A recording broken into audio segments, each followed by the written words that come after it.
What at key? the same time. Exactly. To launch the submarine, you know. Oh, Yeah. shit.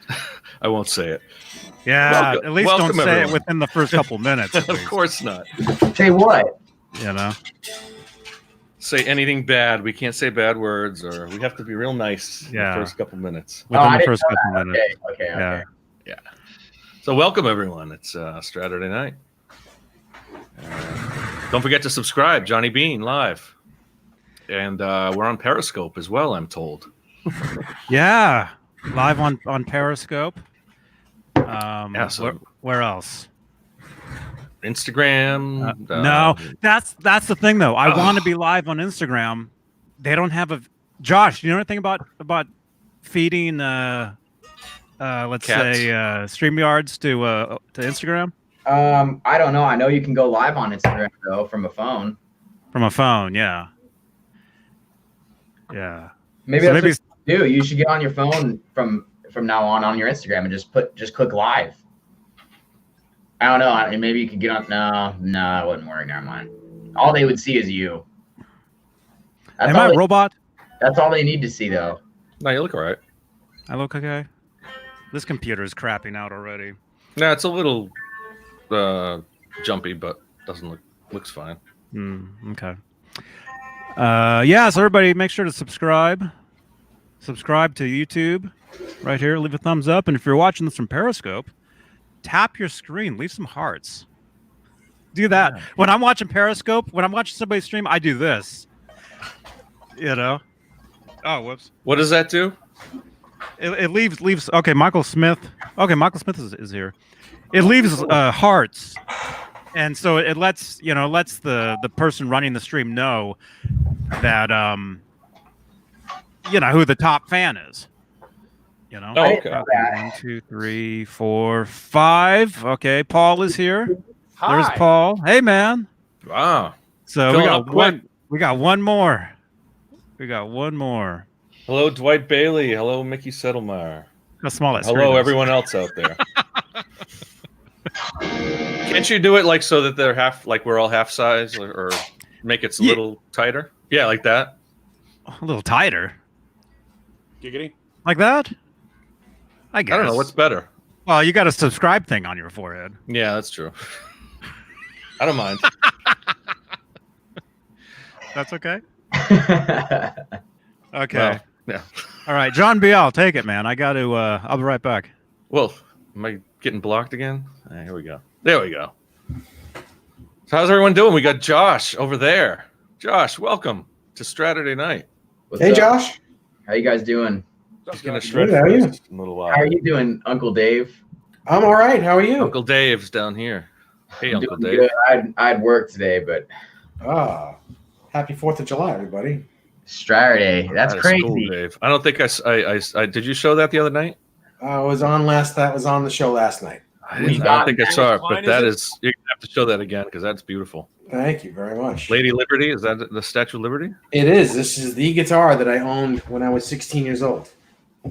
Is it the same pickup that was in there when you were 16? The whole guitar is exactly the same as I sold. Really? Wow. That's kind of crazy. Who did the graphics? Dennis Klein did the graphics. He was with Kramer for many years. Is that the actual guitar? Yeah. Oh, that's cool. Yeah. Yeah, that's real nice. Isn't that cool? It's cool that you were able to get your own, get that guitar back from when you were 16. Totally by chance. It was totally by chance. Wow. I didn't know it was mine. I didn't know it was mine until I got home. What do you mean? So you haven't had that your whole life, like consistently? No, I sold it in my 20s. And why'd you sell it? Probably to get another guitar. I don't remember. I've been looking for my 30 years ago. For 30 years. Yeah. The one Focus that I had. And that was your first guitar? Not my first guitar. My first good guitar that my mom bought me. Do you guys all still have your first guitars ever? I do. No. I don't. What, I do. I got my guitar? back. It was an Allegretto Les Paul copy.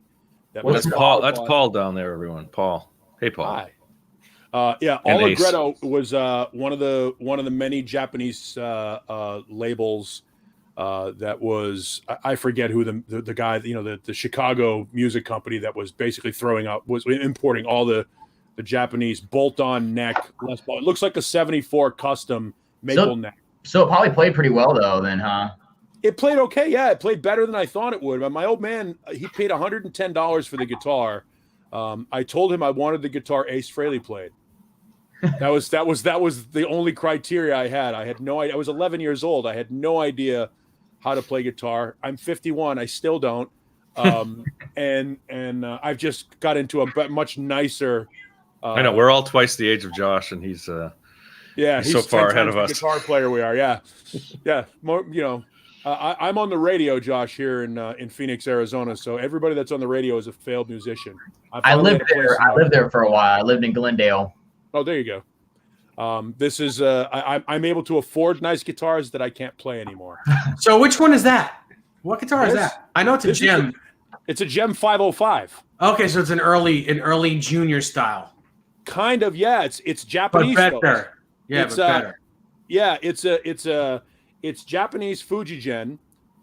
It's the only Japanese maple necked gem you can buy without having to pay $6,000 or $7,000 for one of the old original 777s. What they did was they made a maple neck, 24 frets, but it's not scalloped at the top, so that cuts down on some of the manufacturing. And is it dots or is it a tree of life? Dots. I can't tell. Okay, dots. Yeah, it's dots. Everything else is absolute gem except for the pickups. The pickups are Ibanez proprietary pickups. So the V7 S1s. What's the trim? Is that an Edge?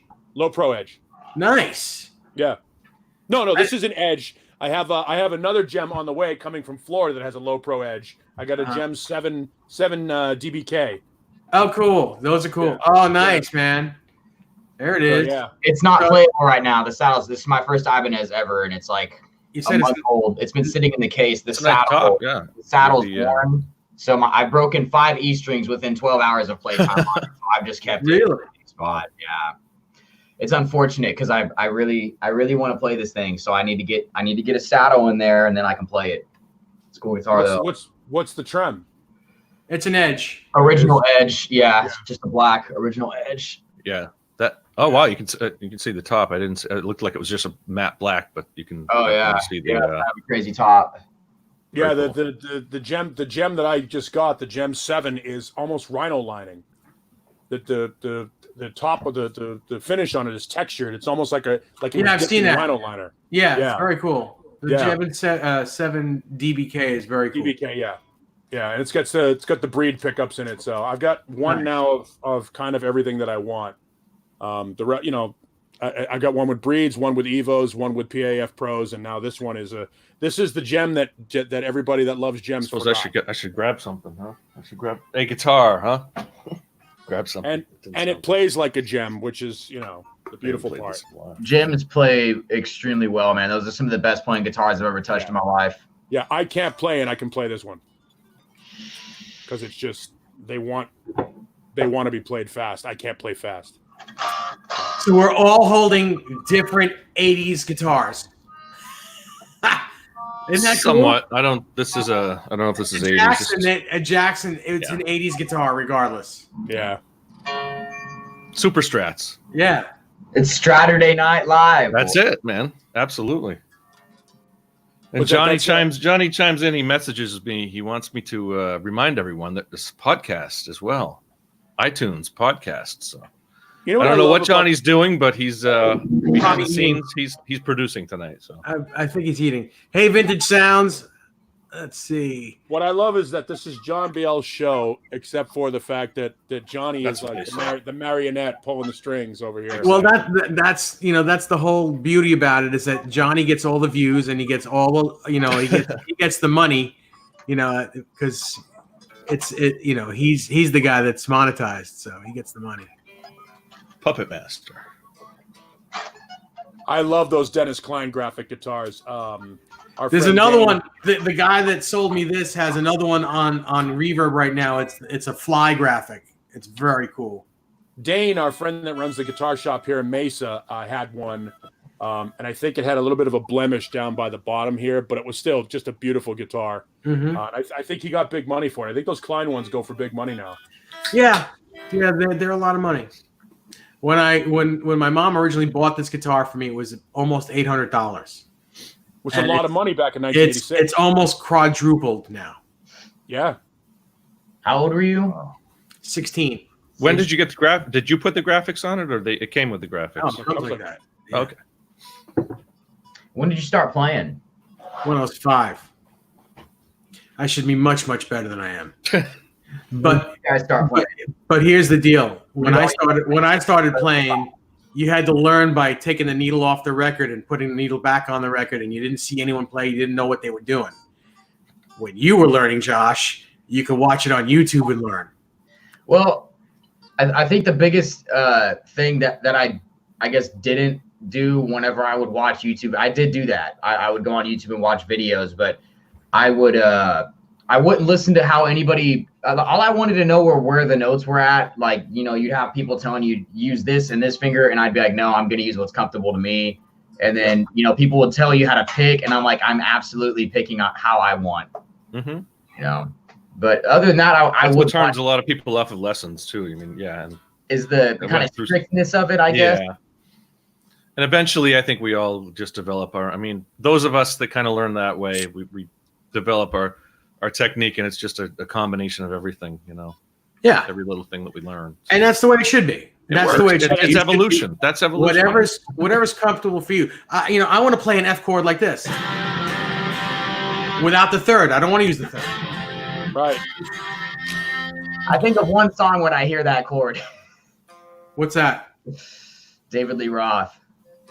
Which one? Yankee Which song? Rose. Yankee Rose, yeah. Actually, the opening chord, right? That's C. That's C I with know. the G big. I know. It still sounds like it to me. Yeah.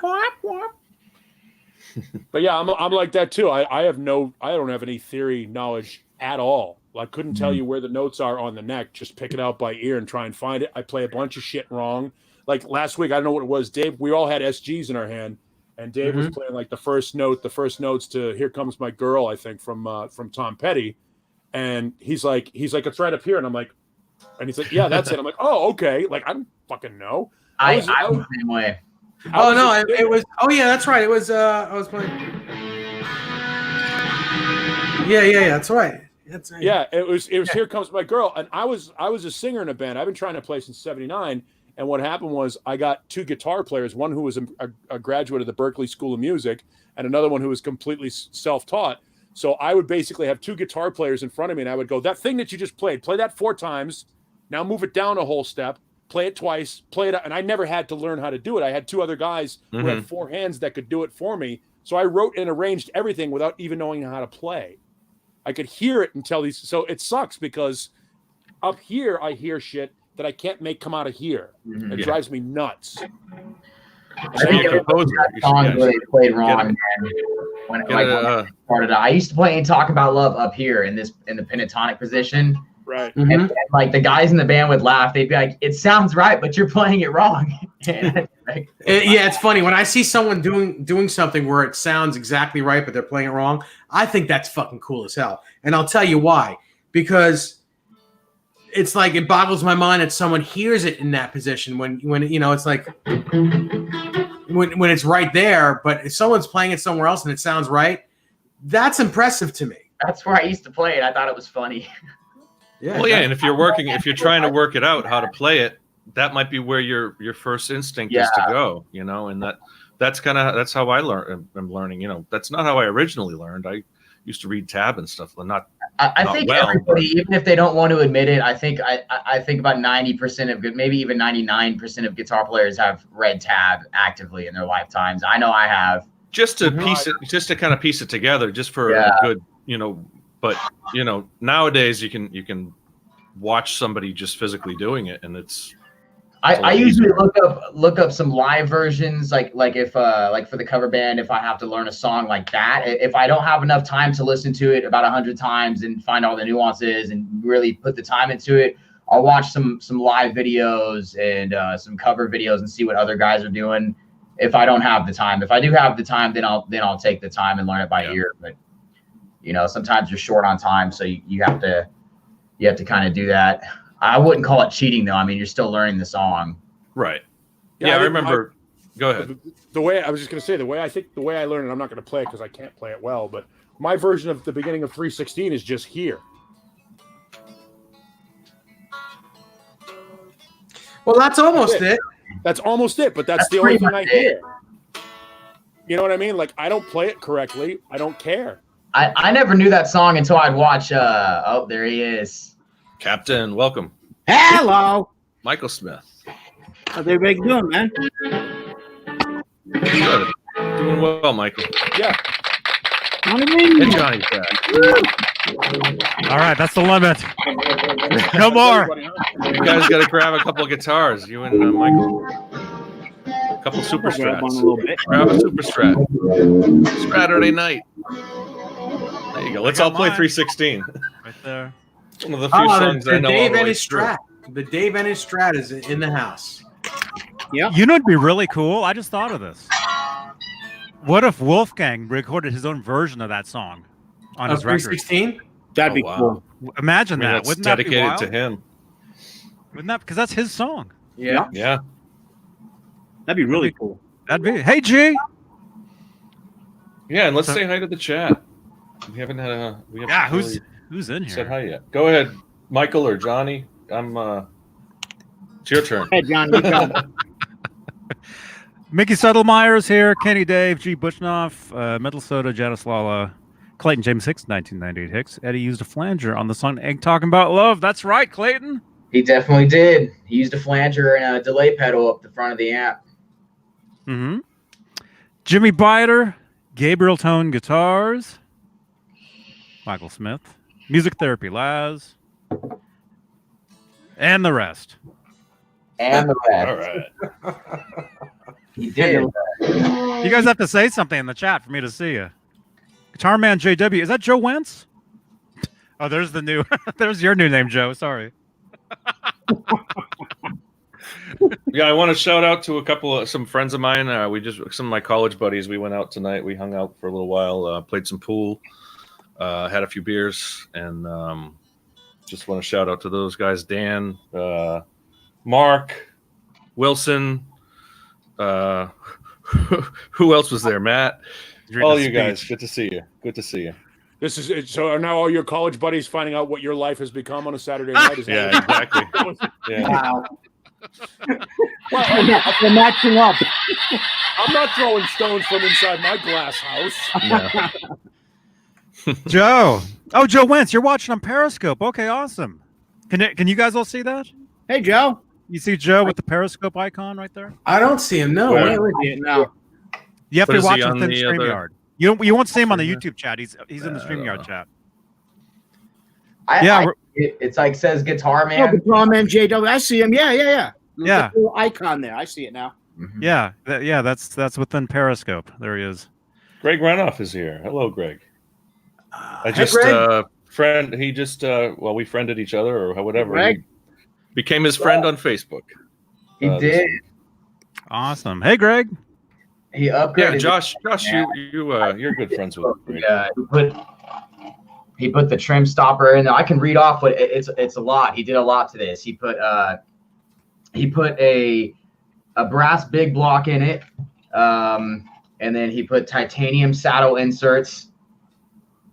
Let's see what else he put. Brass trim stopper, which is in the back here. Which if you don't know how it works, it just prevents you from lifting up, because I like doing a lot of double stops. One of my favorite plays is Slash, and he did those often, so I kind of took that style a little bit. So I have the trim stop in full effect here.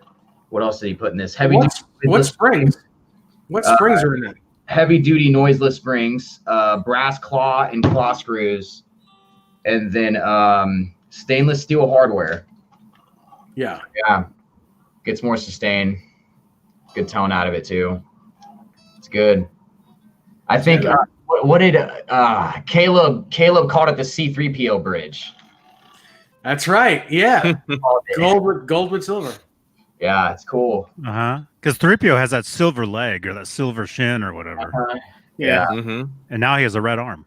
Yes, he And does. now, He does have a red Oh, arm. don't spoil it. I still haven't seen it. Oh, you and haven't now seen, we're nerding out to Star Wars. you haven't seen I'm that waiting. yet? I'm waiting for DVD or Blu-ray. I don't know.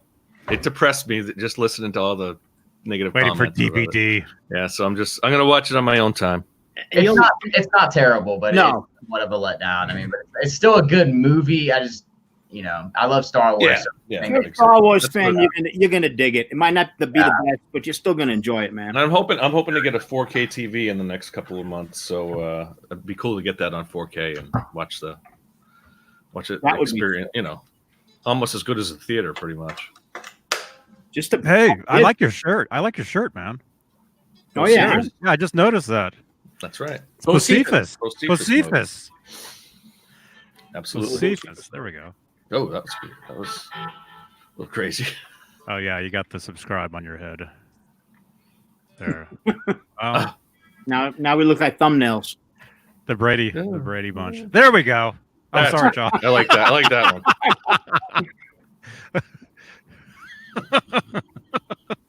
Josh got screwed there. Wow. Sorry if you're watching this on mobile. They're like, oh, wait a minute. Not missing much.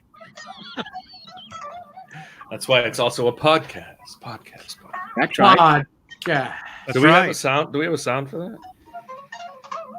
Um, Well, it He should be the, asks the knowingly. crickets, right? The crickets should be the podcast. Like, there isn't a crickets on your. Whoa, you got crickets. it's a podcast. Shh, it's a podcast. Don't wake nobody up. Well, it's only late for some of us. Wake up! Yeah. Yeah, and I think I'm Josh or Dave's on the east with me.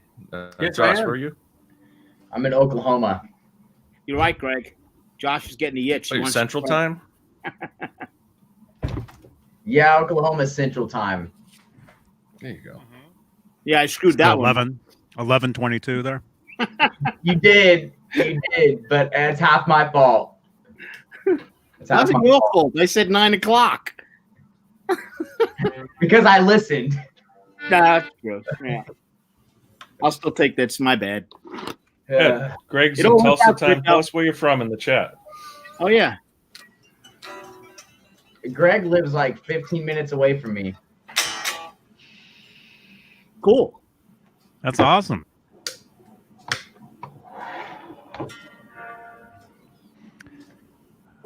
Podcast. Yeah.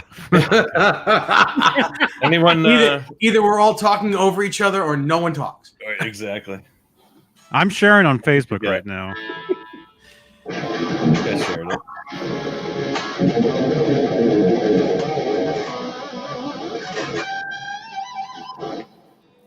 I bet that's clipping. There you go. That's a good way to fill some time. Hell yeah. Thank you, Vintage Sounds. Yeah, this is one of my favorite. Is that a pacer? It is a Pacer Deluxe from 1986. How many guitars do you have? A lot. Well, how many Kramers? I was going to say how many. At this point, I know It's, you've gone through it's so many. faster to ask him how many guitars he doesn't have.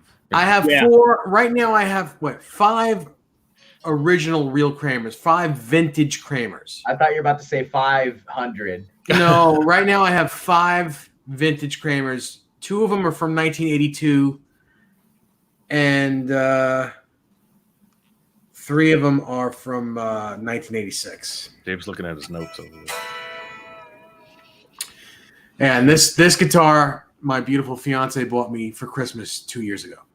Oh, I remember that. Yeah. It looks like that. Kind of looks like the one that Eddie plays in that interview video. But it's very similar, yeah. Except his is in 1985. This is 1986. Looks a little like the Reb Beach Flash one too. That's exactly what it is. Is it? Does it have the color difference? Yes. You hit it with light, it'll Mhm. yeah, it'll flip. You can kind of tell. Yeah. It's not doing it in A this little light. A darker. little bit of purple. Is it? It's not Flip doing- flop. Yeah, Is it's it- not doing. It's not doing flip it in flop, this- is it? It is. It is? You can see a little Yeah. purple on there. Yeah. Yeah, a little bit. Because the flip flop, it's very obvious. I just think it's my lighting. I don't Flip know. flops. Podcast.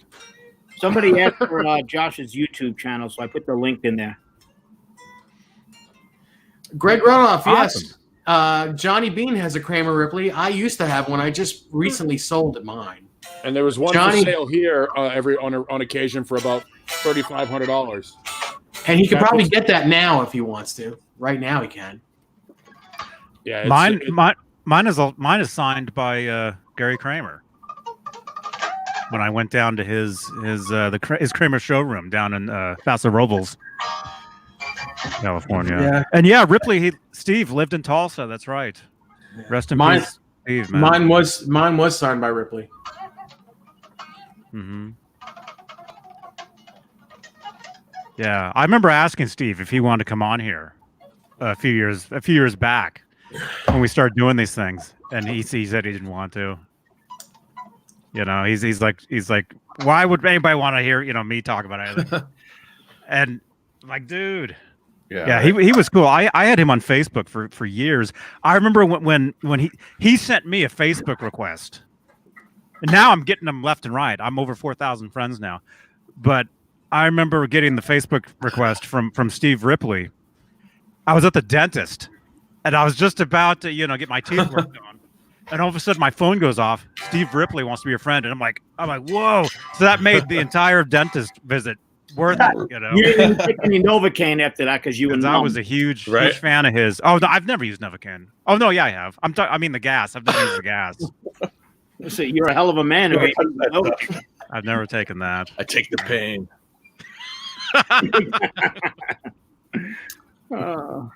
Halface wanted to know if I could get the Strat sound out of the neck and middle on that blue guitar. Yes, I can, and I can also get the Strat sound out of the bridge and middle as well. Does that split the humbuckers? It does. You want to hear it real quick? Sure. Yeah. Why not? Let's get a clean channel on that amp first. Yeah, Greg. So John doesn't piss me. So John doesn't bust my chops. Let's get a clean sound on here. 1, 2, 3. Yeah, the tractors. Steve Ripley, he had a studio. He had a recording studio, and he did a lot of recording. Wasn't he originally? He was in a band from the 70s or something. Steve Ripley. Originally, he played guitar with Greg. Who was it? We'll have to look that up. Yeah. He actually Greg will play producer tonight. He's got all the info. Leon Russell. Okay. Yeah, he played. Who did he play with? He toured with. He played with. What's his name? What's his name? I recognize. He was a Wilbury. He was a Wilbury. George Harrison. I know which one you. No, the Tom Petty. Guy from ELO. No. Is that The other guy. Of course. Pretty woman. Roy Orbison. Not him. No, the other one. Where is it? Halface is Roy Orbison. There is no other one. We just named all of them. All of the Wilburys. Not Roy Orbison. Tom Petty. Not Tom Petty. George Harrison. George Harrison. Not Who's Harrison. the guy I'm thinking of? The last one. The other one. The bass player. Wasn't he in ELO? Emerson. Not him. Electric Light Orchestra. Yes, that's the only other one. There is no other. And we can't think of his name. Thunder Bob Guru. Dylan? Halface. It was Bob. Yeah. Steve Ripley played guitar for Bob Dylan.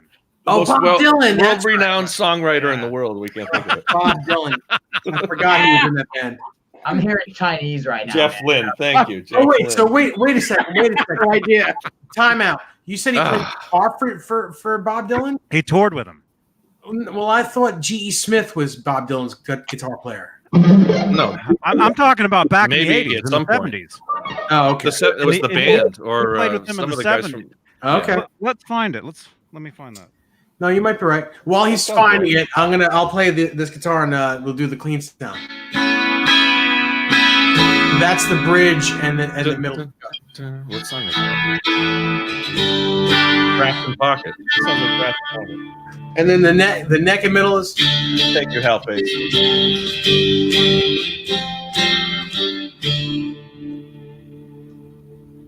Pretty cool, right? What is it? Sounds good. What does the fourth position sound like? I'm sorry?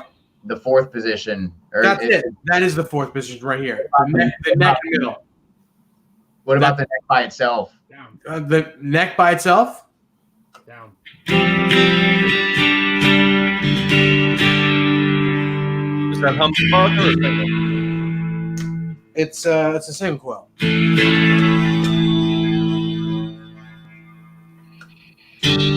It's funny, that looks like Joe Bonamassa with Dylan right now. That's Steve Ripley. Steve Ripley, that's him. Wow. So that was like early, I think late Yeah, I was early gonna say 80s. 80s. He Yeah. played with him. That's crazy.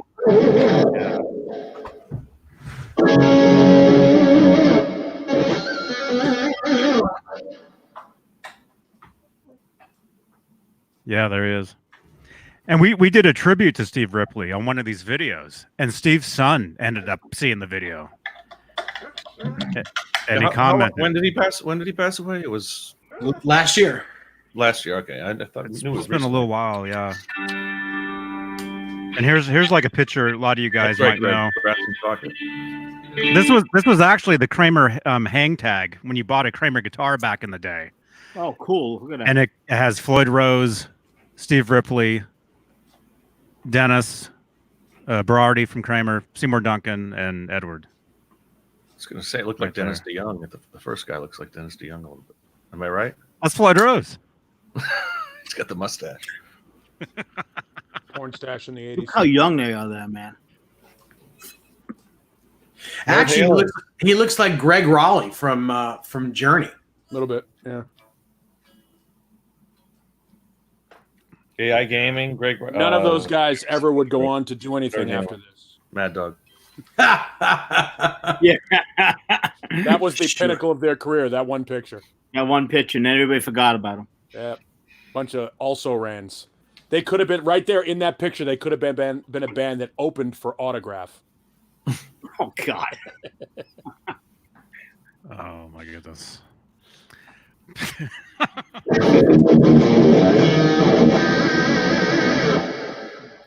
Caleb has entered the chat, says Greg. Oh my goodness. Oh, Jay's that not here, rap. so I guess somebody. Caleb! Hey man. What's up, Kramer brother? from Seinfeld. Yes, Kramer was in Seinfeld too.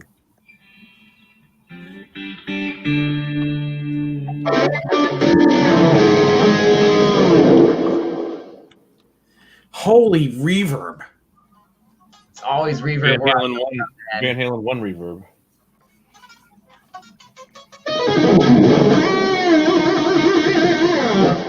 Always got reverb going.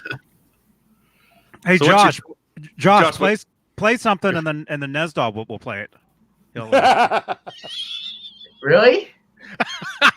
Jack Butler gonna like you. No, I don't cut heads. A real good guitar player. Discourages a lot of up-and-coming boys.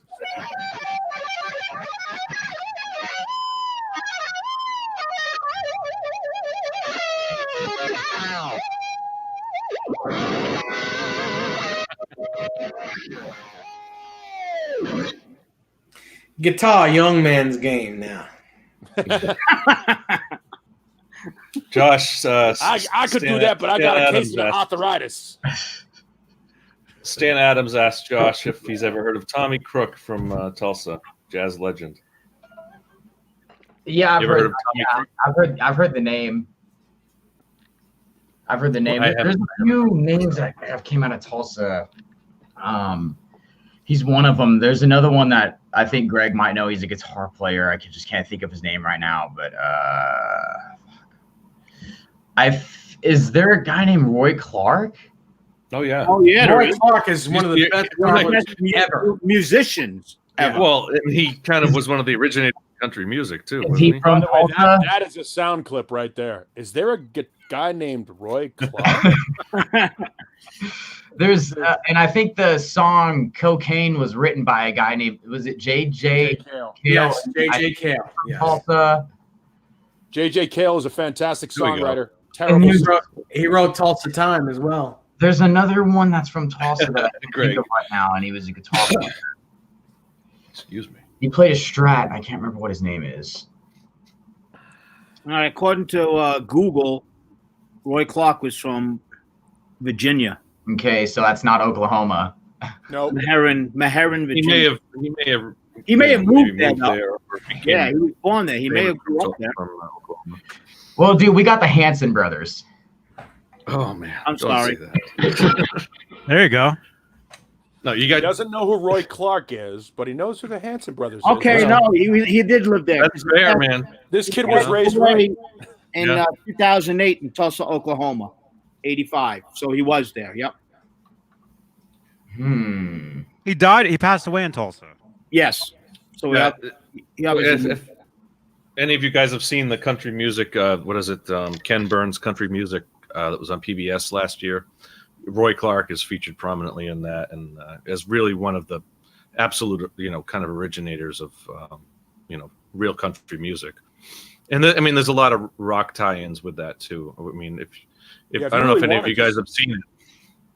Google Roy Clark shreds and stuff. I mean, there's some videos of him like crushing it. Not to be confused with the old. Oh, I shred thought you were videos. talking about Does the he other play shreds. Does he play like No, no. fast jazz style stuff?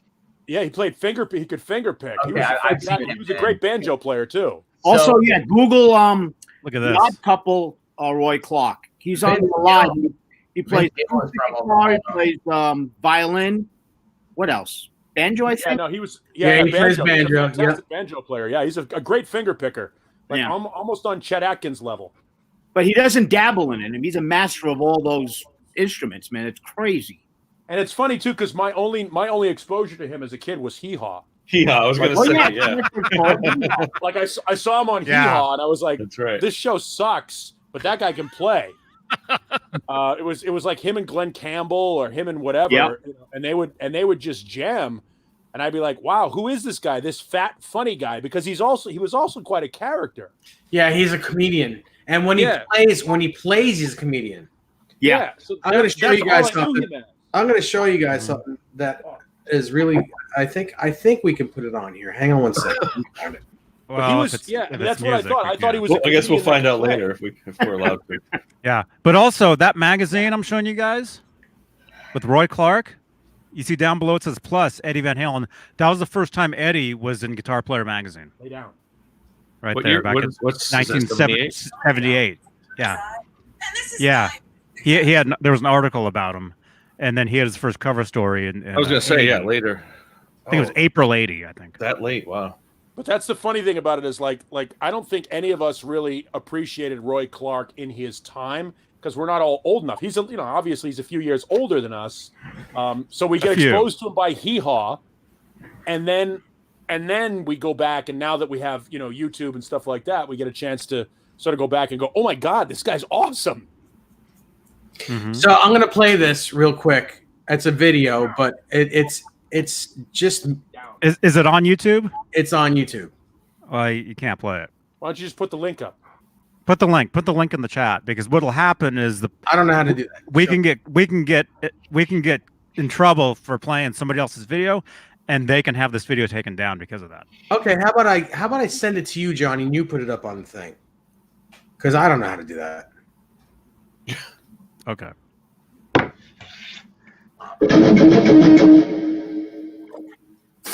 Yeah, Hee Haw. I remember. Jeez. Hee When there was haw. nothing else on a. It was like probably on- 8 years well, when old on a When on you're a Saturday in New night. Hampshire on a Saturday night, That's that's what it. it's on. Yeah, Hee Haw and wrestling. Those were your choices. Right. Hee Haw and wrestling on the UHF channel, not even on cable. This was before cable. Channel 56. Channel 56 or channel 68 at 11 o'clock at night on a Saturday. Good Uh-huh. time. Man. What day was Lawrence Welk on? Saturday night. Saturday, Saturday, I used PBS? to watch Was that he all on the time. PBS or? That's a good show, man. Lawrence Welk was no. on right before Sha Na Na. I used to love that show too. Oh my God. I don't know. Bowser. Now, hell yeah. Did they actually have? Had they actually had a show? I remember the band Sean on that. Yeah, Oh, no, they they had their own show. But they had their own show. Wow. It was like the Donnie and Marie show, but Yeah, it was for A variety Variety. show. yeah, Yeah. it's a variety show. Yeah. Variety. That was definitely a thing in the 70s. The worst variety show of all time, maybe the most racist variety show of all time, was Pink Lady and Jeff. Never heard of it. Never heard of Pink Lady was two Japanese girls who barely spoke any English, and comedian Jeff Altman, and like their vocals in there, they could sing, but they were doing like covers of like American like pop songs, But basically, all that would happen was the camera would focus on them, and they'd go, and it was like, hello, we are here. It's so racist. Like, if you go back and watch it now, you're like, who at NBC thought this was a good idea? It's a green Wasn't light. that like Clutch Cargo? Was it Clutch Cargo where they had like the cartoon of the and they had the real lips on the animation? Terrible. Yeah. Well, you couldn't put All in the Family on now, the way things are. Yeah, but Pink Lady and Oh, Jeff, yes, you can. All in the Family is great. No, you can put it on, Dave. I'm saying to write something like that as a new one, you couldn't put it on. Nobody would want it. They did a new never one. green like that. Didn't they do a new one? Well, they they basically reenacted it all. redid old Yeah. ones with new people. They But did they- live. but It was they live, edited right? Didn't It they was do a gimmick. It was a TV. It was a one-time live special, I thought. Yeah, and they I edited think, it too. I think they're actually going to do a whole series. Are they really? I think they're working on them now. Yeah. That'd be great. Yeah, I don't know. Okay.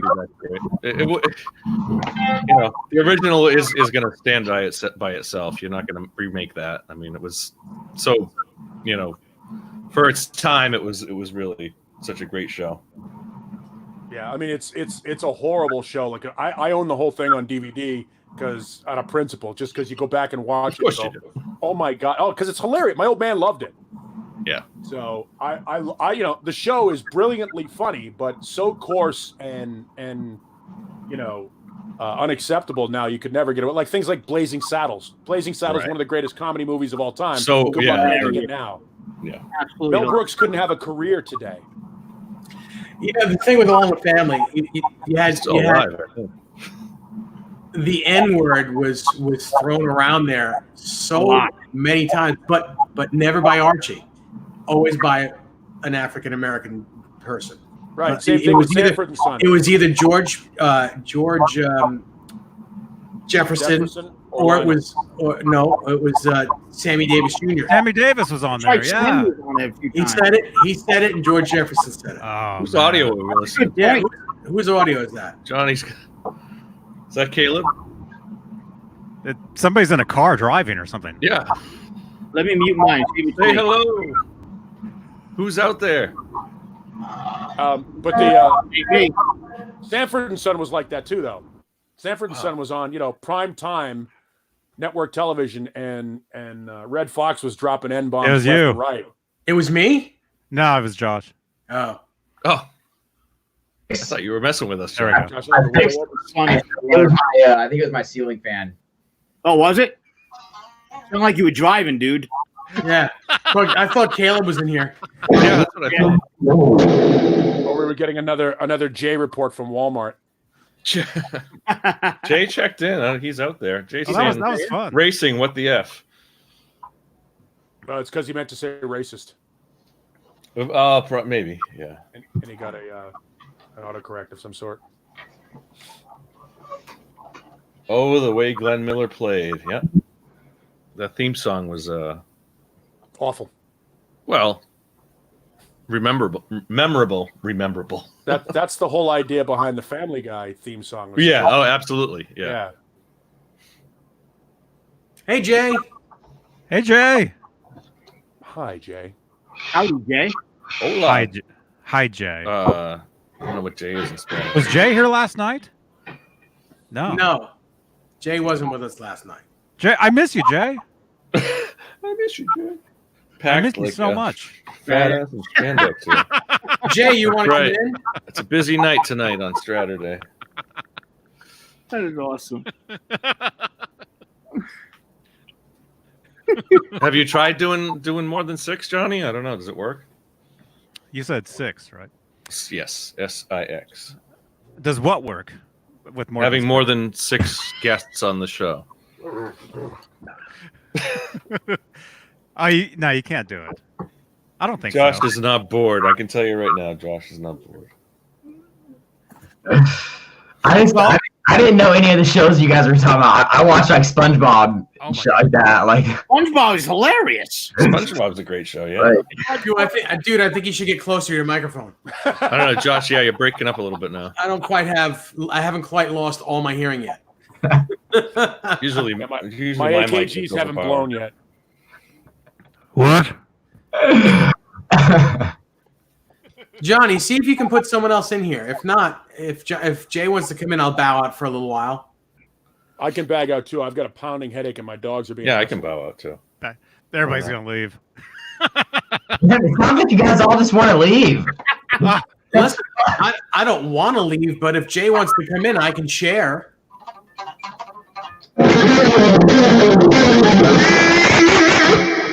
Wow, Josh, I don't know what you did to your audio, but it's overpowering. Is really over. That's really loud. Oh, hold on. I think I know what it is. There you go. Oh. Have it set Beavis up and Butthead. the other night. That was perfect. Oh yeah, Ren and Stimpy were awesome. Hey, I gave in. Ren and Stimpy's. I should have had my shirt. I got. Oh my gosh, Ren and Josephus instead Stimpy. tonight. I remember when they first started. I remember seeing that for the first time, and I was like, Yeah, the wow, first this is first crazy. two seasons were great. I think the Ren and Stimpy is what started all of that stuff. Like, Well, when did they start? It was like 1990, maybe. it was Ren and Stimpy, then it was Beavis and Butthead, and then it started, the Family Guy. The Simpsons. It had to have been 92. Yeah, probably 92. It had to have been 92. Nah, I think it was before Ren that. and I'm going to Stimpy. say before Ren and that. Well, Simpsons Before Ren and that. would have been the first one, though. That's the chat. It broke the Well, the whole idea behind Ren and Stimpy was to pay homage to the original cartoons that we used to watch back in the that were on in the 40s and 50s. 91, take it to Johnny. another August level. 11th, 91.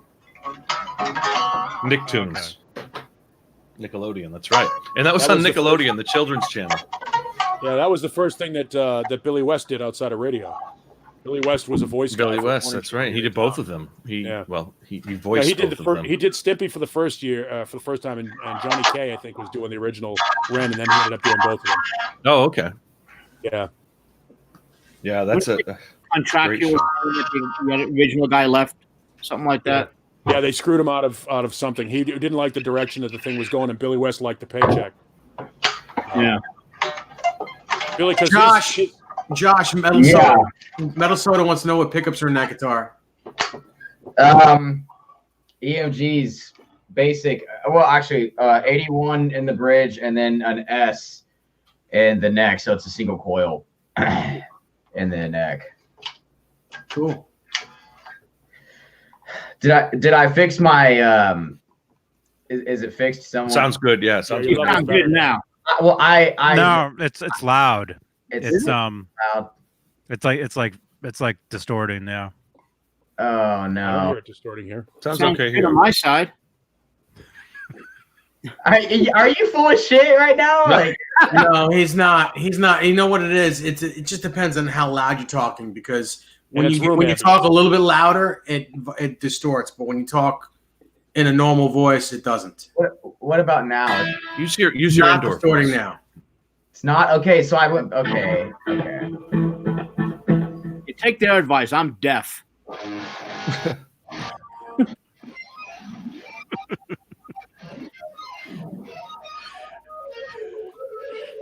Except the guitar's muting out. Yeah. Podcast. Yeah. Are you going directly into the computer, Josh, or what? Okay. Should be able to control it a little bit better then.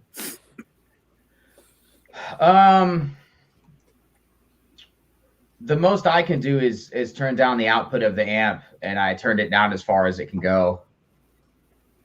Well, it's not the guitar that's the problem. It was your voice that was overdriving, that was distorting.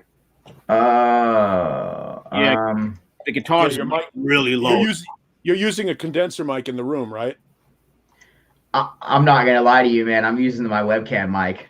Right. And that's that thing. So any sort of noise or anything like that in the room, it's going to pick all of that stuff up. And those mics, they overload very easily. Yeah, it's it's reaching. It's reaching to grab what it hears, and it's pulling it.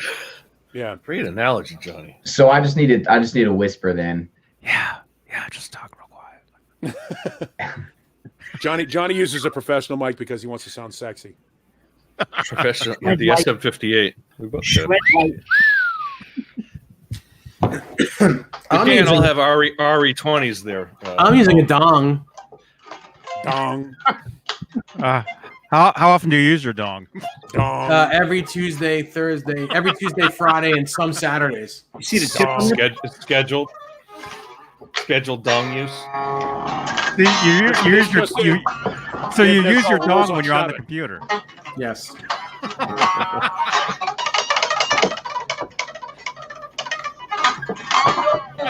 Sounds like you're playing on rubber band. I was gonna say that sounds like cardboard. Does it? We had no. We basically just hear the. It sounds like we're playing acoustic. Oh yeah, because I'm not. Yeah, because I have my headphones in. Oh, okay. Yeah, because I didn't know if I was feeding back or anything, so I took the monitors out of the mix. Try it again. Well, See if it works better. Because, like Dave said, it was the voice mainly before. Mm.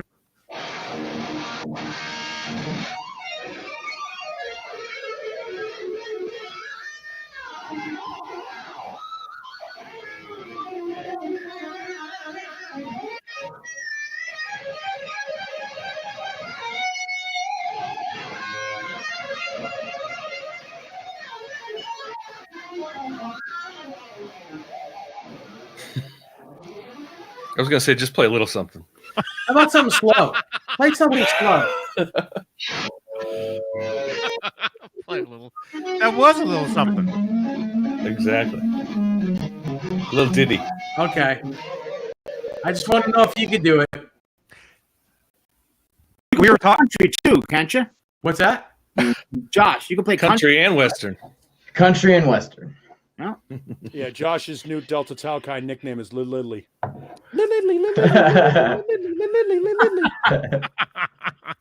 Little Italy. Josh, you had the talk box going earlier. That was cool. This thing? Throw that on. Were we live yet when you had that? I don't think so. No. We No. weren't live. Oh, let's hear that, man. You can hear the buzz. Really, you can hear the buzz of it. Yeah. Hold on. Let me put it in. So you can at least hear. That's what she Those said. things sucks for anybody with a gag reflex. You put that down in your mouth. That'd be bad.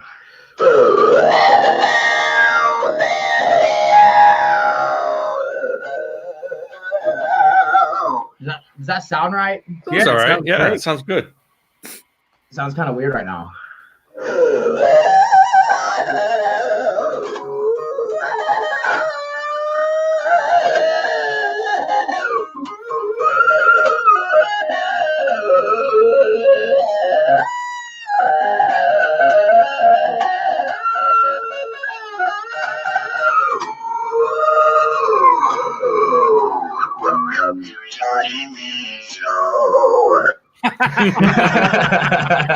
What's funny Nice. is the dog could hear that through my headphones, and he was like, "What the fuck?" That's what got him up here. He's like, "What is that sound?" He'd never Oh heard my those goodness. frequencies before, so he's jumping up and he's like, "What the hell is that?" Johnny, when you put that up, that's how you're gonna begin it. Johnny. Yeah, Josh. we'll have to record some promos with that, man. Yeah, That's exactly. Definitely. That sounds awesome. Josh, explain how that works, because I mean, a lot of us have, we've all heard of the talk box at Peter Frampton and everyone that's used it, but I guess probably most of us have never. it's an used interesting way. I've never used one. It works. So this thing, let me clean this up. So this is clean here. So Because they have a lot of It spin goes- on them. So this thing right here, let me try to stabilize this. I'm like cracked out right now on my energy drink. So That's this- basically just a PVC tube, like a plastic tube, right? Nothing I don't more than. It's a I don't Rockman know. tube. Yeah, But there's no there's nothing. It's just a tube that. Well, yeah, amplifies this the is the sound. tube, and you stick this end. Like when you're It's like- stealing gas. Yeah, there you go. Exactly. A siphon. So you stick this end inside of this, which is the talk box, and then it has an amp inside of it. And basically, whenever you play, you can choose to play through the amp, or like right now it's not engaged, so like I'm technically playing through my amp, and then it'll cut off all the signal when I click the pedal, and it'll just play the pedal, which is what I like it to do. And it just it's a little amp inside of it. So that's it. That's all it is. Cool. It's that simple. I think it's like a 10-watt amp inside. It gets really loud. So that's not even as loud as it gets. It gets louder than that. Hey, can you walk us through your pedal board there? What you got? Yeah. It's I'm sorry. Are we inconveniencing you? No. Okay, so start of the loop, end of the loop, and all the loop is the DD7, the ensemble, and the reverb. I don't even use the chorus anymore, and I barely use the reverb live. And the delay, I just have like on an analog setting. That's not the settings I have it at usually. And then it starts like from the amp, from the guitar to the amps, like from the guitar signal to the amp. It goes wireless, which I think that's a GLXD 16 or 14, which is what I'm using right now, and it's a tuner as well. Like you just click it, and it fucking tune your shit. And then it goes in the Marvel drive, which is like a plexi drive. So I mix that drive pedal with my rectifier drive tone, and I have a decimator noise gate after the drive because it's kind of noisy. And then Digitech whammy. Then what is this? A Jerry control wah, and then the talk box, and then the flanger. These are the closest settings that I can find for all of Ed's stuff. I would say like for Unchained, I just throw the regen up like that. But for like Ain't Talking About Love, I'd put it at that. And then the MXR Phase 90, and that one took a long time to figure out. Like, so MXR makes two versions of these. They make one that doesn't come with the light and one that comes with a light and an adapter. And like this is the one that you have to put the battery inside of, and you don't know if it's on or off unless you use your ear. And the difference is this is the actual circuit board from 74, like the replica, and the other script model is just the EVH Phase 90 put on script mode when you click the script mode button.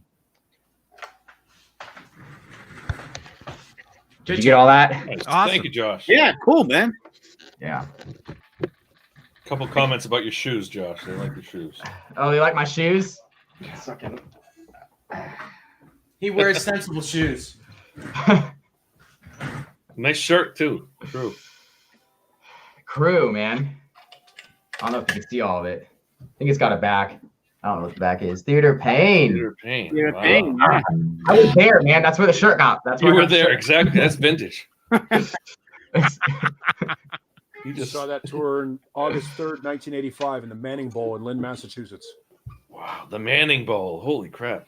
Yep. It was Motley Crue. It was Motley Crue, supposed to be Helix, YNT, and I forget the other fourth band. Yeah, I remember reading about that, and it was one of the very few shows that they actually had there. And yeah, then there were riots afterwards. Yeah, pretty much. I think it ended in it's kind of like the Kingston Fairgrounds in my area.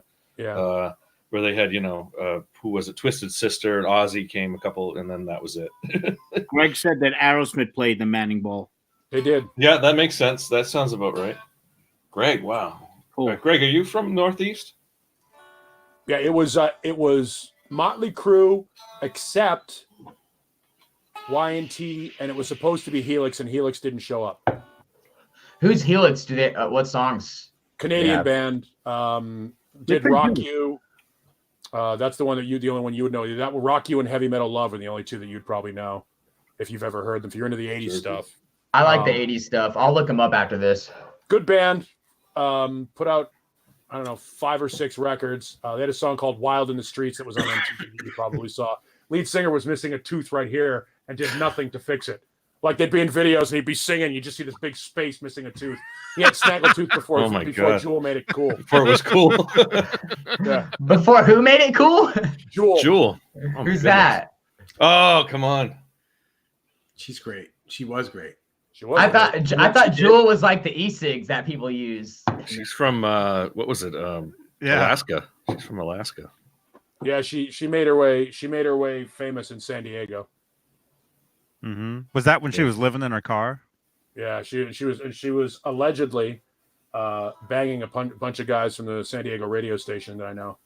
96, right when she kind of became, had her first hit. She, I did Spotlight for her, so I was right on Jewel for back in 1996 on the Spotlight. With the Spotlight, even the Spotlight. That's the closest I got to her. Well, you said you were right on her, so. Yeah, in in that way, yeah. In what way? In what way? Spotlight. I was on top of her with the spotlight. You were on top of her with the spotlight. She cut an impressive silhouette, Josh. I think The spotlight was inside her. It illuminated her.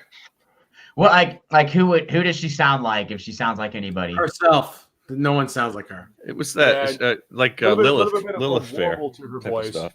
Yeah. Like what style of music is The it? late Like what genre? late '90s chick Lilith acoustic. Fair rock. I'll tell you that she was the kinder, gentler Alanis Morissette.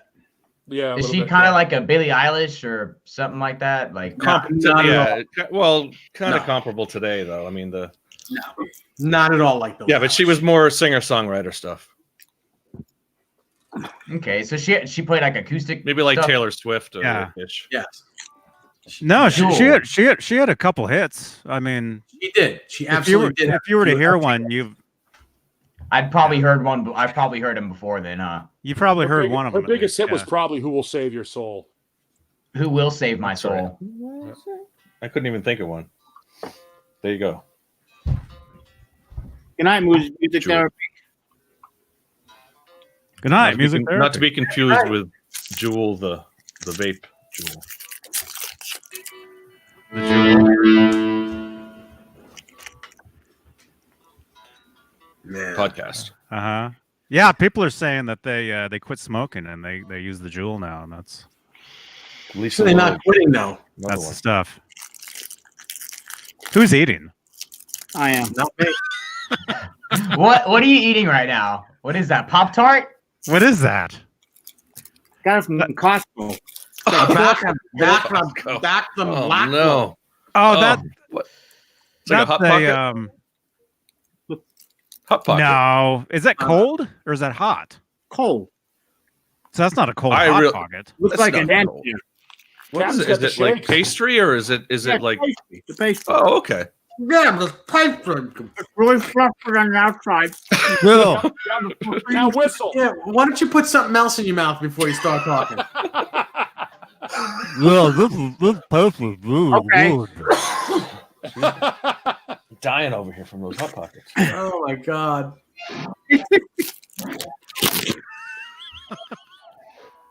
Just put the cellophane right over the microphone. That's so funny. That's good Uh-huh. stuff. It makes for a good podcast. Yeah, right. Captain. Like, Captain you hear- Michael. like a news report, and they say it's raining out, and they put the rain in the background.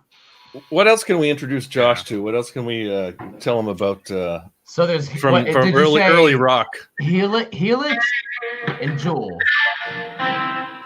Yeah, they could be Yeah, it's more. not a different. hard recommendation. It's just like, at some point, if you hear them, remember it. There's some guy named Roy Clark. He had something to do with country music. I've now that I remember him, and you showed me a picture of him. I've seen his YouTube stuff. I've seen stuff on YouTube of him playing. He's like shredding Oh, he's like amazing. jazz stuff. It's crazy. Yeah. And I've seen like Chet Atkins because like Tommy Emmanuel reminds me a lot of Chet, like just like the way they play, and then there's somebody else who kind of plays like that as well. I can't remember his Jerry name. Reed. Jerry Reed. Jerry Reed. You got to watch him. He was an actor. He was on the Cannibal Runs and the Jerry You know- Reed, was he in a Bond? no, I don't think he was ever in a Bond. My He was more. Defined one. He was the straight guy with what the hell's his name in the Bradshaw. Smoking the Bandit movies. Terry Bradshaw, too. Okay, him too. They did some stuff with Red my Red. favorite thing Jerry Reed about was- what the hell's his name about Tommy is the flamenco harmonics. You guys know what those are? Where like they have like a chord and then they like hit the harmonics with their finger. I can't Yeah. do it. Yeah. Stuff sounds I do insane. those. Yeah. Eric Johnson does them. Yes. Yeah. They're That's- insanely cool. That's the what way- that's what Andy Summers always did in The Police. Listen to Message in a Bottle, and that's what you hear. Is him. Really, he does that in there. Wow. Okay, I didn't know that. After the choruses, you hear the Message in a bottle or message in the bottle? Message in the bottle. Message in a bottle. Bottle. Yeah. Okay. What was the message? Massaging the bottle. Oh, By the way, God. AI Gaming mentions Tommy Chong jammed with Hendrix in Vancouver. That's not exactly correct. Hendrix played rhythm guitar in a band that Tommy Chong was the lead guitar player in. Who's Tommy Chong? They got that back. Chong, Exactly. the original Get High guys. Is that really Cheech and Chong? Is that Tommy? Yeah. And Tommy Chong. are you being serious right now about what Absolutely. you just said? Yeah, That's a Jimi fact. Hendrix Wow. he was a rhythm guitar player in a band where Tommy Chong was the lead player. So he Jimmy was played getting second ripped. guitar. They were getting ripped together. Oh yeah. Yeah, I would say so. Yeah, Well, but I don't know, Hendrix. that's what I took out of that discussion. I took the Greg fact said that Andy Summers played bass with Hendrix Yeah, that's true. on a studio song. What I song? never knew that. I didn't know that. We'll take it even further. Lemmy was Hendrix's roadie, and by Hendrix's roadie, he was his drug dealer. He went and he scored drugs for Hendrix. Yeah, I remember. I know that too. That's crazy. Now, we're educating the kid today. That's right. You might be able to outplay all of us, kid, but you don't know shit. We know things I was gonna ask how you guys know all this shit. It's because we insane. don't We're practice. We spend time watching shit and not practicing. I remember. I don't know if I said this in the last podcast, but like, I went up to this guitar tech at Guitar Center, and I had been playing guitar for about 4 to 5 years at the time. It's supposed to have been 5 years ago, and he was like, "So what's going on with your bridge pickup?" He's like, "It's messing up," and I was like, "What's a bridge pickup?" 5 years into guitar playing, I had no idea what that was. That's cool. Well, You gotta yeah, learn you how to- were all about the learning how to play it. I mean, you could care less about what it's what was making the sound. It was just how do I do what I want to do with it. Exactly. Some guy that we all liked, listen to, always did the whole "if it sounds good, it is good." So the rest of it doesn't matter. That's right. That's right.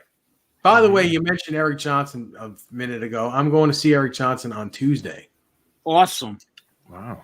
I need to go see him. I've heard he's exceptional live. He's amazing. Yeah. There's he like the chord selections he uses, man. Just the theory he has in his head is absolutely insane. It reminds me kind of like there's a guitar player. His name's Ted Green. He's not very well known. I think maybe unless you're a guitar player, but the chords he chooses are insanely good, man. He's really into like Bach and the harmony. Do you guys know who I'm talking about? Bach, yes, I've heard of him. No, Ted Green. I know Bach. Okay? I think you guys know Bach. It's about a guitar player named Ted Green. He plays like a shit ton of chords. Look him up. I'll check him out. He's a jazz guitarist. Yep. Have you heard of Django? Josh? Django Reinhardt? Django Fett? Django Fett and Django I know. Reinhardt? I know. Django. Are you being serious right now, or is this some fucking sick joke? No, No, Django Reinhardt is. I've definitely heard the name Django Reinhardt. Played with 2 fingers. Only had 2 fingers. Shredded. Who's the guy who was blind and played? Jeff Healy. Jeff Jeff Healy. Healy. Okay. I saw him live. He played with it. He played it on his lap Yeah. like a piano. I also That shit's crazy. That's absolutely crazy. And then there's another guy. Who's that guy? Shit. Jeff Healy. Played with a super triangle pickup. And if You got one. Yeah. I know this Wow. will sound horrible because I don't want to offend you, Josh, but if you've never sat and actually watched Les Paul play, you should.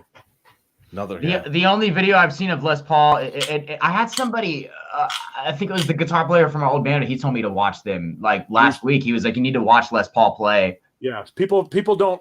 A lot of people know Les Paul the guitar, but they've never seen Les Paul the player. And one of the most phenomenal players, incredibly quick. Because remember, when he started playing, there was no distortion, and he played lightning fast, so everything was crisp and well picked, and string skipping and legato and stuff that is. And he did it all the way up until, and David will tell you because he used to go and watch him at the Iridium Club. Yeah. He did it all the way up until he was in his 90s. He could still play. He got in a car accident when he was younger, had his arms set like this so that he could still play guitar. Wow. So he didn't have full range of motion in his right arm, but he could still pick.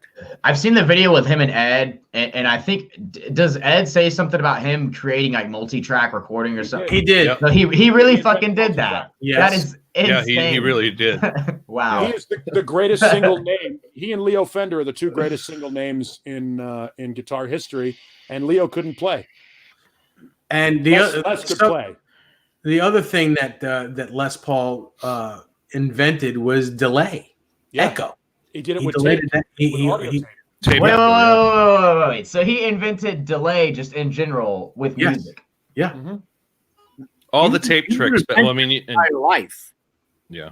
He was. I mean, there was one thing he did. I think he passed away before he had it done. He was working on pickups that actually would move to the polarity, whatever you were playing on the strings, just to get the most contact with the string. I haven't heard that. That's Yes, So- I think his son finished that. Les was the fucking genius. He was an he absolutely was. Yeah. Kenny Dave points out Les Paul sped up a lot of his recordings. Right, but live he didn't, and live he could play that friggin' fast. Well, and he could play with himself. Well, he could play along with his recorded, whatever he, like now we play along with a loop pedal or something, but he would play with actual tape machines, and he'd have, the big, there you go, quarter-inch tape machines. And When did he pass away? 2008. maybe 5 years ago. I want to say 2008? 2008. How old was he? 92, 91, 92, something like that. Yeah, he lived a long time, Incorrect, huh? JR. Les Paul did hate the SG shape, but that's not why they stopped calling him Les Pauls. They stopped calling him Les Pauls because he was going through a divorce and he didn't want Mary Ford to get all the money he was making. Did Les Paul create the SG shape, or did somebody on his team do that? Ted No, McCarty. he did not like that guitar either. He didn't like it, but his name was still on it because he still was under contract with them. And he agreed to let them keep it on it for a couple of years. And then he was going through a divorce with Mary Ford, so he basically was hiding his assets. Is Mary Ford have something to do with Ford Motor? No. They But played Mary Ford together. he was married to Mary Well, they were Ford. She married, was a yeah. singer, and they had a variety show too, a television variety show. The Les Paul Mary Ford show. What about her guitar? She was a great singer. And the guitar player as well. Her guitar was also it was a gold top Les Paul with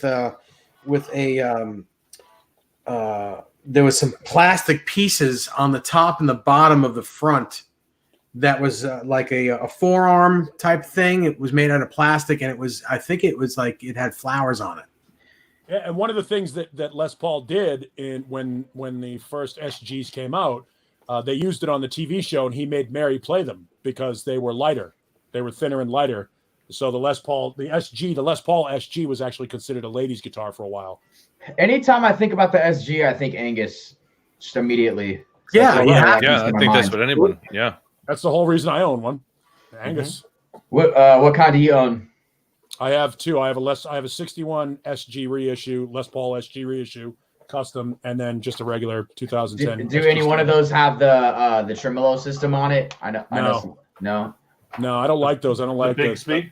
the Vibrola. No, not the Bigsby. There's a Vibrola that came on. It was basically a bracket with a spring underneath it, and a trem arm that is kind of ugly. Yeah, that one right there. I don't prefer those at all. Angus has one on his first ones. That tremolo is actually called a sideways vibrola. Vibrola, yeah. Really? Yeah, and it works differently than a regular. You got to pull it up and down, right? Vibrola, vibrato, Vito Brado, Vito Brada, Vito Vita. Yeah, Vito Brado. Vito Vibrato. Vito Vibrato. Dave, did they stay in tune those things? No. I didn't The second you even looked at it, went out of tune. That's why my custom has the hardtail bridge on it. I don't like those. Do you own any Les Pauls? Several, yeah. Several. What about you, Dave? I own one Les Paul, but it's the Les Paul. The Les Paul. It's the Les Paul. What do you mean it's the Les Paul? It's the Les Paul. An original. We don't talk about it. Yeah. Well, why? I just don't Yeah, want. we don't talk about it. I'll tell you off the camera. But it's an important guitar. a very big guitar. I think be played. I can put the two and two together. Yeah. That's cool. Yeah. How many do you own? Me? Yeah. 6 or 7. I have 2 Ace Frehley signatures. I have an Ace Frehley, the original Ace Frehley signature with his picture on the headstock. I've got a Budokan. Can you show me? Can you show me any of them? Yeah, or are they not? I can take them out. Yeah. And then I have a 2004 limited edition Manhattan Midnight, which is blue, with an ebony board and the crown inlay on the top of the headstock. It's a beautiful guitar. You got any favorite Ace Frehley licks? No. No? Shock me. Shock Me's fucking badass. I like Deuce. I like what he does. I think it's at the end of Cold Gin on a live. He does that little he does that. Yeah. Something like that. The thing about Ace Frehley is he's a hack as a player, but he's a great example of what we were His talking riffs about. are badass. That's what we were talking about earlier when you were talking about not knowing anything about theory and stuff like that. Ace Frehley is a great example of that, of a guy that plays everything wrong and it's right for him. He's a technical hack. His riffs are phenomenal. That Ace stuff is not easy to play though, man. I mean, if you want to play it right, the way he bends, all the stuff he plays, it's not easy. If you want to play it the way he did, right, because there's a specific kind of energy he had to that kind of playing. Same thing with playing the Page stuff, Yeah, it's a great example of guys who were not schooled, came up with their own way, so that if you are schooled, it defies the logic of the way you want your hand to go in a place, and it's not right, but it is right. It's his style. Mm-hmm. I love Ace. I mean, Ace sold. I think Ace sold more Les Pauls in the '70s than Jimmy Page did. So is Ace one of your top 3 favorites? He's just the guy that made me want to play. There goes Dave. Is Dave going to get something? I think so. Yes. He's got to whip his dick out. Where's the drum roll? It's orange too. See, he can't help himself. He has to. He's breaking out the nuclear. An exclusive Straturday night sighting of. That's the nuclear option. The real deal. So that thing sounds like a fucking $1 million. Or $250,000 anyway.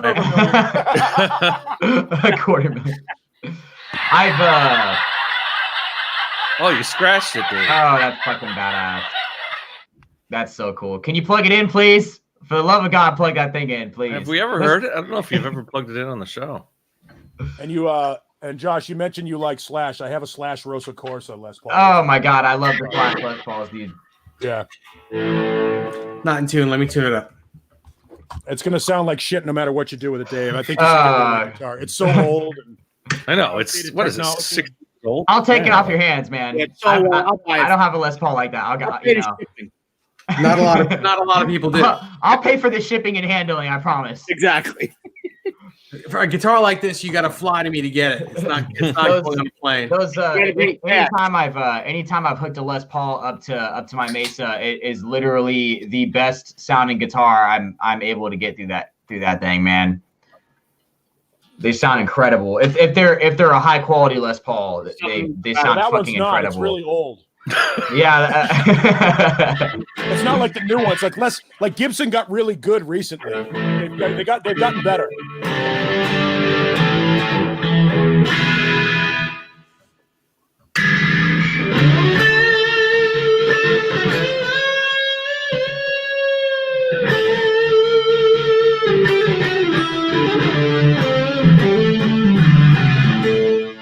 Josh, you wouldn't like that guitar. It doesn't have a whammy on it.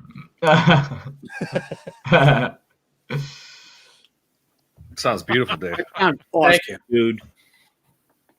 That is fucking killer, man. Wow. I also have I have right here, that's a 1962 Les Paul SG Junior. So your dick just got bigger.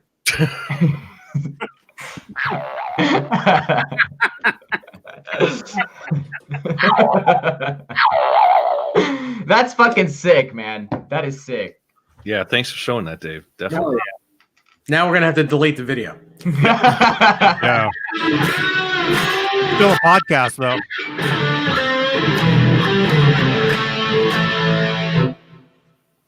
Yeah, you can't you edit that part out? Just cut, jump cut. Are those the original pickups? I can, but the chat goes away. Doesn't need to be. It's fine. No one's watching this anyway. That's right. First of all, nobody will find his house, and second of all, he's got a couple of Uzis, so don't think about it. Oh. Oh. Wow. Yeah. I think you guys. I don't feel the need to take out my Ace Frehley now. You've been upstairs. No, let me see it. I want to see it. What's that? The Ace He's- Frehley. Yeah, wanted me I'd like pull to out see the it. The Ace Yeah, Frehley. let's I'm see like, it. Let's see Pull it. it out. What? Look at that. Mine's not the greatest. Mine's a cheapo Depot Les Paul. It's a Les Paul tribute. It's the same Cool. sound. Hold on, let me plug this thing in. The beauty of this is when you hear it on tape, nobody knows what guitar you played. You could have done it through an Epiphone. Nobody gives a shit. As long as it sounds good. Yeah.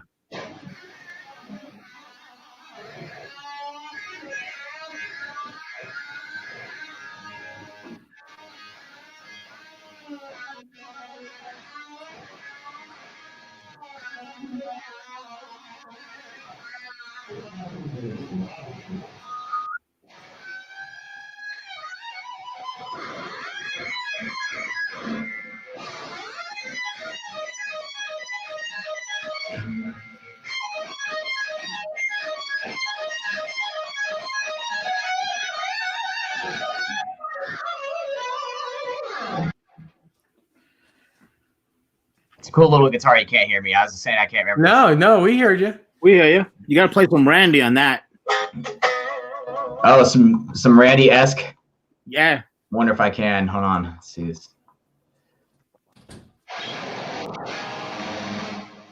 Move. Oh. Yeah.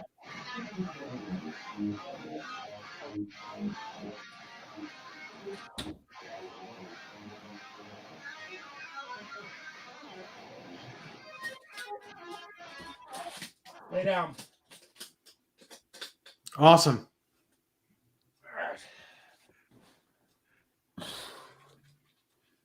I was saying I don't know any I don't know any Randy-esque licks. I just know the songs. I know. You know licks if you know the songs. Oh, you know what? Damn it! You're right. Hold up. I've seen you play them. I know you know it.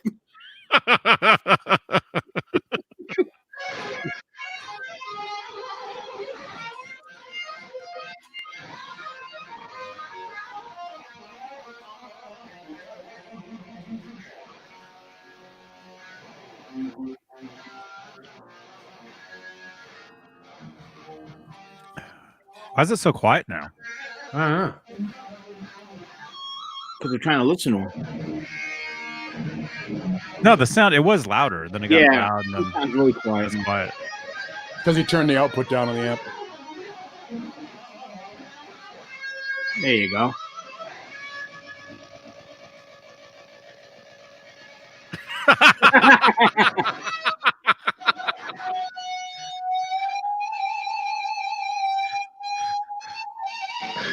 Oh, wow. Man. Fucking sweet, man. Yeah, that was cool. Yeah, too bad it was only on a tribute. It's just the cork sniffing of Les Paul owners.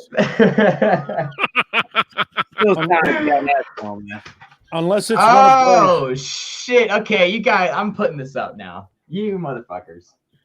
Fuck that, Dave. Dave, trust me. Nothing I put out here is going to be anywhere near as impressive as what Dave is holding. Yeah, but that's still cool as shit. I love the 3 pickup Les Pauls. They look cool. This is the Budokan edition, which is all wrong. And Dave and I have gone over this before.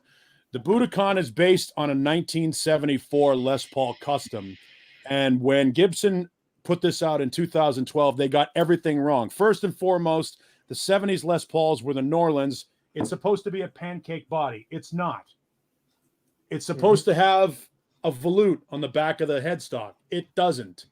Thank God, by the way. Yeah. I mean, but still, it's still, if it's going to be period accurate, and for the cork sniffers out there, they hate the fact that the fretboard on this is Richlight and not ebony. Who cares? Are you what is it? Cork sniffer? A pick guard kind of guy or no pick guard kind of guy? Ace had a pick guard on it, so I left a pick guard on it. That's just sort of the way it looks fucking awesome. And it's got the DiMarzios in it, the DiMarzio Super Distortions and stuff. It's a great guitar. It's out of tune. Oh, the other thing they got wrong is it's only bound on the front and not on the back like a regular custom would be. So Gibson got most of it wrong. That said, it's a beautiful Les Paul custom. What year is screams it? Ace Frehley too. I mean, looking at that. 2012 is when they put this out. And you got that the year it came out? No, I got this a couple of years ago. And it's in mint condition. How could they get anything wrong with that? I mean, they're recreating their own guitar. Well, the interesting thing about it is they had Ace Frehley's actual guitar. The guy that owns Ace Frehley's guitar that this is based upon brought it to Gibson, and they put out a custom shop version of it. They put out like it was 150 aged versions of it. The production model, and remember, this was 2012. This is when Gibson was having a hard time getting ebony, so all of the Les Paul customs have Richlight fresh fretboards on them instead of ebony. But for whatever reason, when they decided to put out and it's supposed to be a 3-piece top. There's supposed to be a stripe in the middle and then 3 pieces on the top. That was what was on the Norlin, the original Norlin. I don't know why they didn't get any of the only thing that they got. I know exactly why they didn't. They got the banjo tuners right. That was it. I'll tell you why they didn't. Because it was Gibson USA that made it, number one. Number two, they would have to retool to get all those things correct, where it's a lot easier to do that guitar in the custom shop. Yeah. They to retool that guitar for Gibson USA, that guitar would have to be much, much more money than you paid for it. Brand new. Yeah, they go. I think I paid, I don't know, $2,500 for it. And that guitar would be at least double if Gibson USA had to make that guitar. It would be a $5,000 guitar. And they're getting close to that now in the used market for those because there's so few of them. The production line Budokons are actually, you don't see them anywhere. Nobody has them. They don't go up for sale very often. And when they do, they're over $3,000 a piece. Wait a minute. So where's that made at? Gibson USA. Gibson USA? Oh, okay. Yeah, but the custom shop's a different entity than Gibson USA. Yeah, I got a custom shop here. Hang on. Switch cameras real quick. Yeah, I was gonna say nice blue underwear, Paul. Are you a plumber? I was gonna say, are you a plumber in your day job? This is what happens when you lose weight. Your fucking pants don't fit anymore. You know, crack kills, man. Word to the crack. Oh man. All right, so here we go. So that's a custom shop. Wait, that's a different guitar? Yeah, that's a That's custom. a different one. Is that the one with the? Oh, it's got oh. Ace's picture. There you on go. it. Oh, that's cool, man. Look at that. Wait. So did the other guitar have those same inlays? No. No, that's fucking cool, man. That is really awesome. Do you have the Ace Frehley strap to go with it or anything like that, or? There is a strap that goes with it. Yeah, that's like a lightning sick. bolt strap. But this one does have an ebony fretboard and the signature and the DiMarzios and all What the stuff. year is that, Paul? 2008 or is it 98? 98. Because you had to have both, Paul. You had to have both, right? Well, yeah. You were saying the other one had banjo tuners on it. Yeah, it has Is it like banjo the Firebird, like they're No. under the headstock? No, they were actual banjo tuners. Oh, yeah, but aren't those like a Firebird where it's under the actual tuning key is kind of under the headstock? No, they're different. No, but these know are what I'm talking about, And this though, right? one, Yep. this one was done correctly with all the binding and all that stuff. This one, and the reason why Ace had to pull his signature off any subsequent models is because when he left Kiss, Gene owns the rights to the makeup. Oh God, does he really? Of course, Yeah. he does. Of course he does. So he owns the rights to the makeup. What did Gene say about that? His guitar. What do you mean? What's Gene say about it? Well, Gene would say, if you want this guitar, you would have to pay me an exorbitant fee. Um, He's a Oh, very, shit. Gene is a very powerful and attractive man. And this guitar, what you don't know about this guitar is I actually invented this guitar. so yeah, no, these now, You gotta be these careful. are now, Probably patent his voice. Yeah, right. I know, now I owe Gene money. Can I get copyright or infringement? These are now going for over $5,000 used. Oh my goodness. That is a beautiful guitar, though, man. It is a beautiful guitar. Where's your? Do you have the Slash one? I do. It's right behind me. You saw that case. Yeah, look at it. Pulled it up because I knew you liked it. But I'm not going to show you my ass crack again. Oh, come on. Yeah. Not this Hey time. there. Only at dawn you'll show it to us. Check out the whammy bar. Look at that. Where is it? Oh yeah. It's in the wrong place. That hamburger has teeth. That got hamburger a- has arms. Gap tooth grin. Damn. Do they call that the black? It's tooth called, grin? it's called a pig burger, right? Which one? The pig burger? No, it was what was it in the? I can't remember what it They're was. called pig. Is Greg still in here? It's alive. Yeah, wasn't that place called Pig Burger? Yeah. John Biel. No, it I was. don't know if Greg's here. Yeah. Greg's probably, dude. Greg stayed up late tonight to hop on. Yeah. He's in Thank you, bed by Greg. 9, man. Oh, Here you that's go, Josh. sick. There's your Rosa Corsa. Yeah, it is So, pig burgers. You're Are right. those the Seymours, the Slash custom Seymours? Yeah. Yeah, Wait, yeah, is that they're the Alnico. newest version? Is that like the guitar that just came out this year? No, this is a 2012. Oh, okay. This is, or 2013, excuse me. 2013, they made, I want to say 1,200 of them, which, you know, in the limited edition world, I don't know that that's really limited anymore. But Alnico 2s, Slash Alnico 2s, comes with strap locks. I just don't have them on it. This thing basically sits in its case. It's more of a collector piece. I don't play it that much. Mhm. But it's again another guitar I got. Somebody was desperate for rent money, so that's usually how I end up with nice guitars. What kind of amps do you currently play through? I have an EVH 5150 3/2 stack. I've got a DSL 100 full stack, 3 lead 12 micro stacks because I love them. What's a lead 12 micro stack? It's a mini stack. It looks like a full Marshall stack, but it's a 12-watt head with 2 single 10-inch speakers. And then I got a JCM 900 2x12 behind me, and I think that's it. Hey, Paul, But can you plug that in and rip out just at least a couple of chords to hear it? I don't have the amp behind me is not plugged in right now. Ah, right. And the plug is behind the bookcase. I put the bookcase in and didn't think about plugging any shit in. But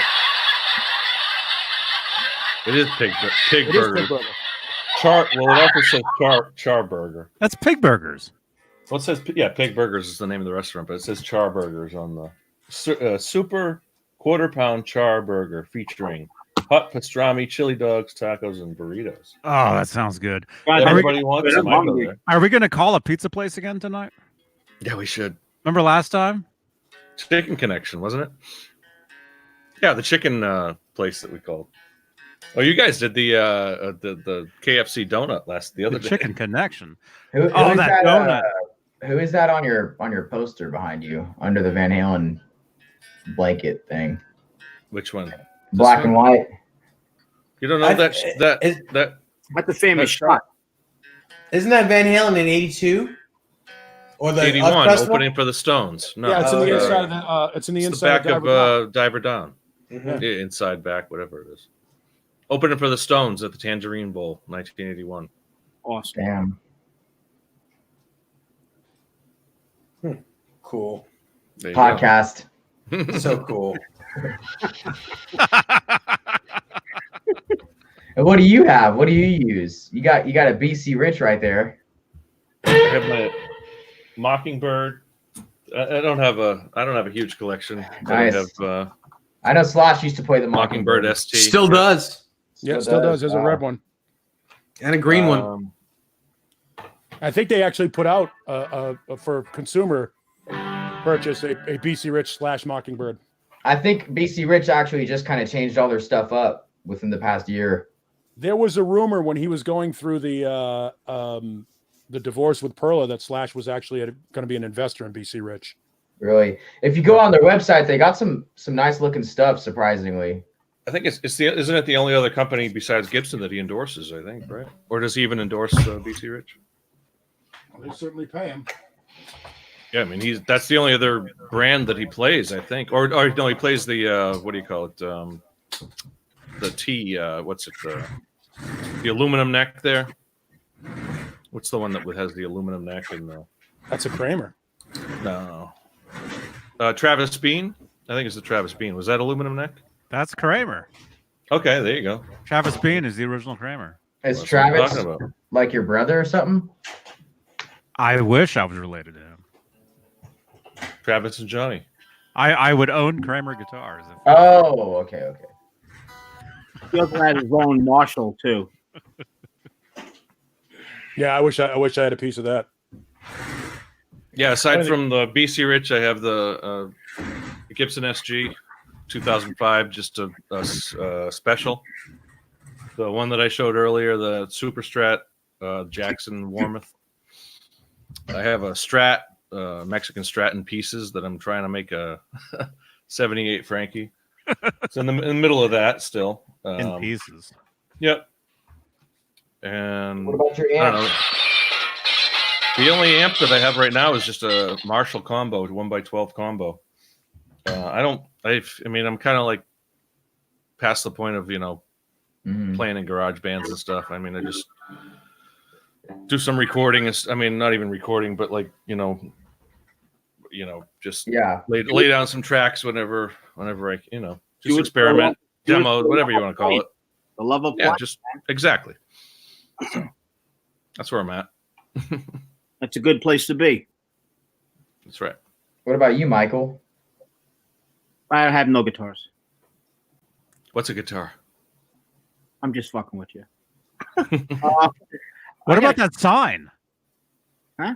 Oh yeah, That sign. You were pointing that out earlier, but nobody saw it. Yeah. How about that? yeah. How about that? It is awesome, man. EVN? Yeah, I think it's CVN? Is it CVS? I like this here from Nam. CVS. All musicians must be accompanied by an adult. That's great. Oh, man. A couple quick guitars, Josh, if you want. Hold on. And I'm going to put mine away and make my ass crack look sexy again for you guys. Oh, Wow. Nice. Hey, it's Saturday night. There's no more Skinamax. That was my favorite part of Damn, man. Was meeting Michael and Johnny and What are we looking at? Yeah, it was awesome. There we go. Yeah, where's some pictures of us? I don't know if me and you have a picture together. Let's take one right now, dude. Pose real quick. Screenshot. I know I have one with Caleb and let's get this to focus. I know it will. Focus, Daniel-san. It'll focus. Special sauce? Wax on, wax off. What the fuck ever. There it is. Nope. Yeah, there we go. There you go. Yeah. Awesome. We should have got a picture, man. What's up with that? Yeah. We talked though. I remember we were talking and stuff. And I took a picture of you. That's Johnny Beane? It's like we don't need a picture together. Just take a picture of me. Dave, I was watching White Snake Donington earlier tonight. Yeah. And you've got the flame. Does he use that in Donington? Well, he uses the version of it.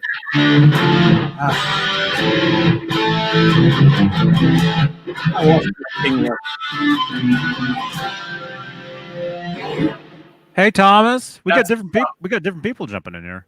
That's the song he played that guitar on. Except he had an Ibanez neck on it, which was Yes. interesting. I had never noticed that. And the one that he used in that was not the original one. It was a replica of it. And the one that he used at Donington was the one that he gave Thomas. Mick Rockland. Oh, McRockland, yeah. Oh, not this Thomas. No. No, this Thomas gets on my Twitch. He's a producer. Mm-hmm. He makes good stuff. Oh, awesome! Welcome, Thomas. So this is a replica of the original flame guitar. Performance. Yeah. Can you go through it for us, Dave? Tell us a little bit about it. Joe Despon, you designed those? Joe Despagni, yes. Yeah. He made the original one for Steve. Is that guitar made of fire? It is. I'm burning my hand. Hot to the touch. I just burnt my hand. I just burnt my Just burnt your thumb off. Ouch. Oh. So wait. I have a it's question charred. about that. I think I have a decent question about that. So if Steve Vai played that, did he have the edge tremolo, and what kind of tremolo is that one? Is that the true tremolo that he had on it, or what? The original one had an original Floyd Rose, just like this one. The original one is exactly like this one. Even to the tuning pegs. Didn't McRockland show us the original one? Yeah, that's not the original one. That's just one. That's the one from another one. It was the one that was on the Whitesnake tour with Steve, but it was not the original one. It was a replica of it that Steve had. Steve had three or four of them. So that's the original one, basically. It's just not the actual. That one is not the actual one, but this is an exact. Wasn't the original one stolen? No, it's in a Hard Rock Cafe.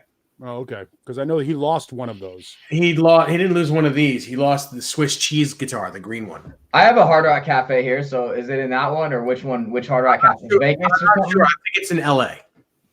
Did one of those guitars burn up? No.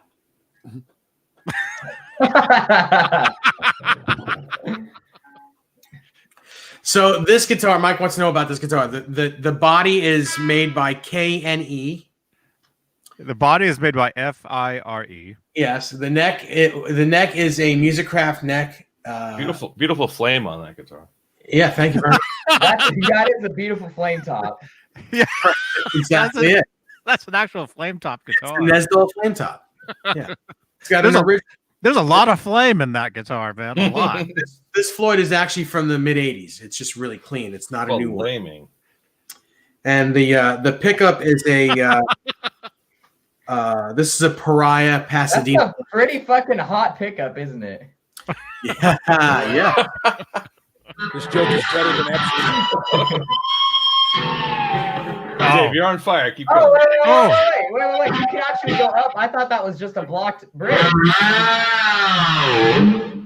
How far up can you go? Fucking smoking.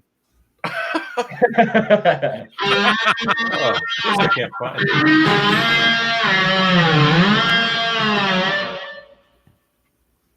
David Ennis. Hey, man. That top horn looks like you could just snap it right off. No, it's pretty heavy duty. This body is made out of maple. It's not going anywhere, and it's still in tune. Is that body really made out of maple? Yeah, it's a heavy guitar for a little Looks guitar. like it came out of a volcano. Maple volcano. Magna.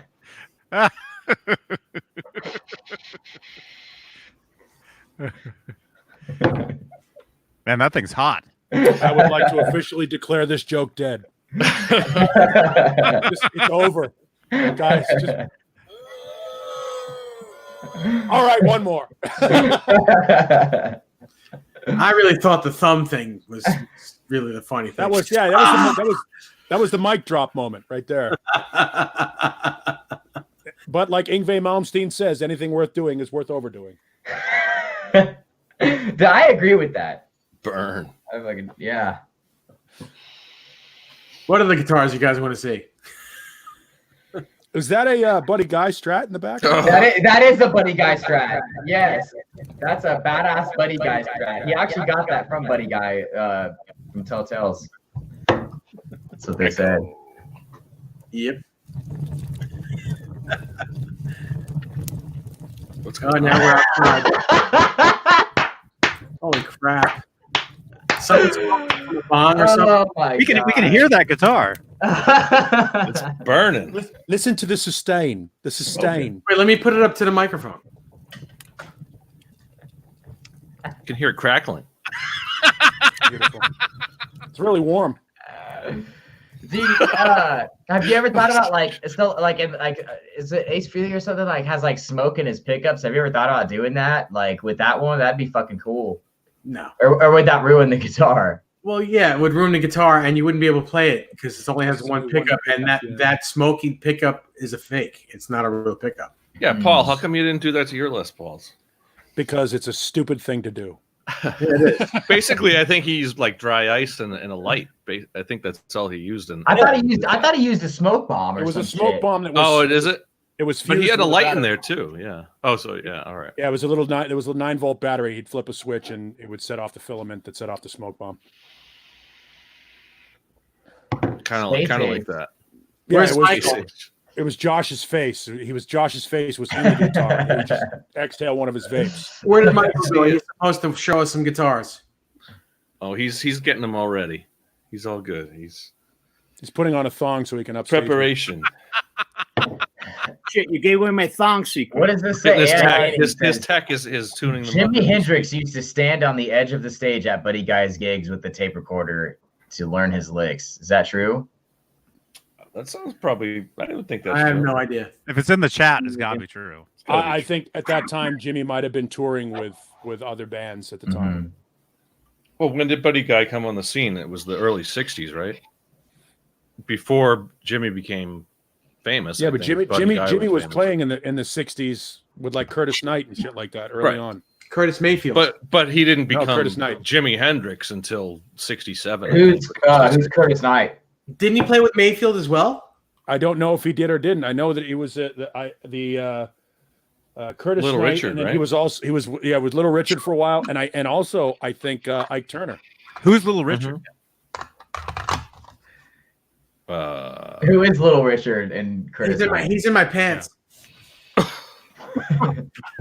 What's an Ike Turner? Little Richard is one of the most important figures in rock history, but racist America wasn't ready to deal with a gay black man being that powerful. Mm. He quit music for a while, didn't he? He did something. He Associated acts: Curtis Knight, Jimmy James. I learned about him. Jimmy James and the Blue Flames. Jimmy motherfucking James.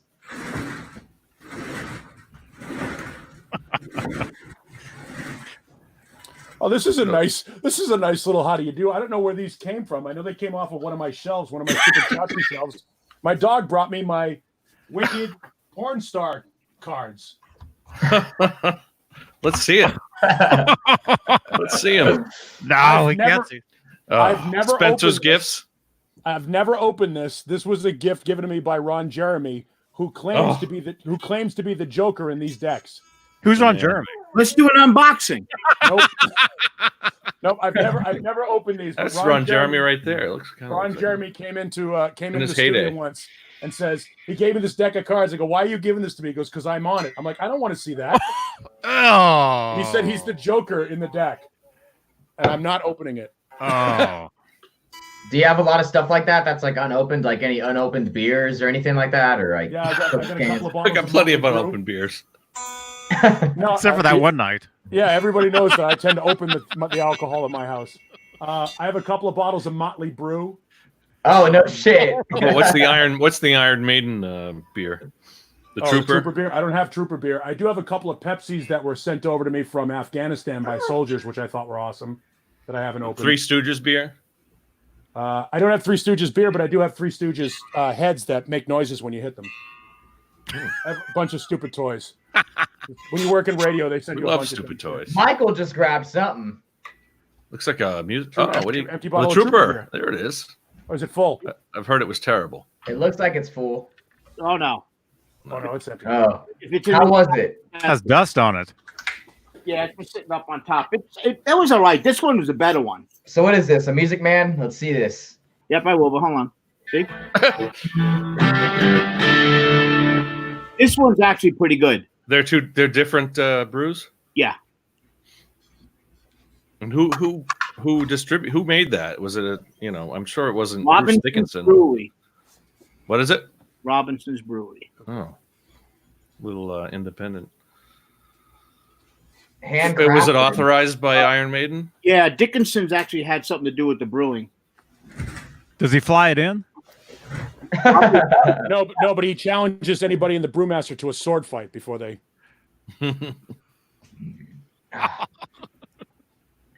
He keeps disappearing, man. I thought he was about to show me his guitars.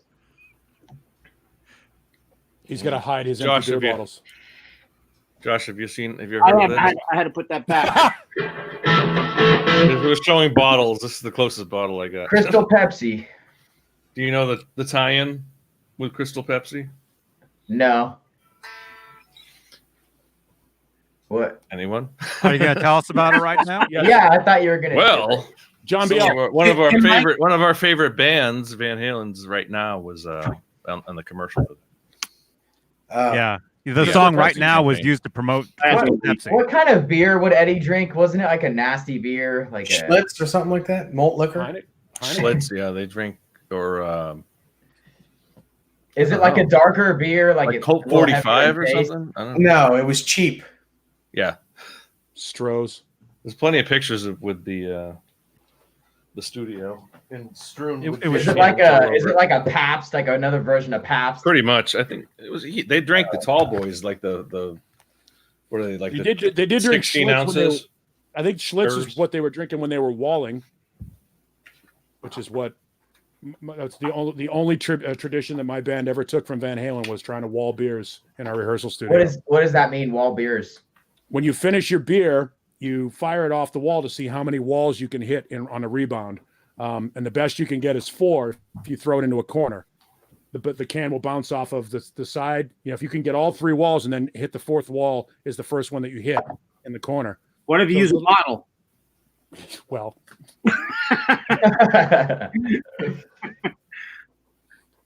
All right, Mike, show us your guitar. This first one I broke out. I'm not Mike, and you didn't see this. What's up, Springsteen? Oh. Springsteen wishes he had this guitar. My Ernie ball.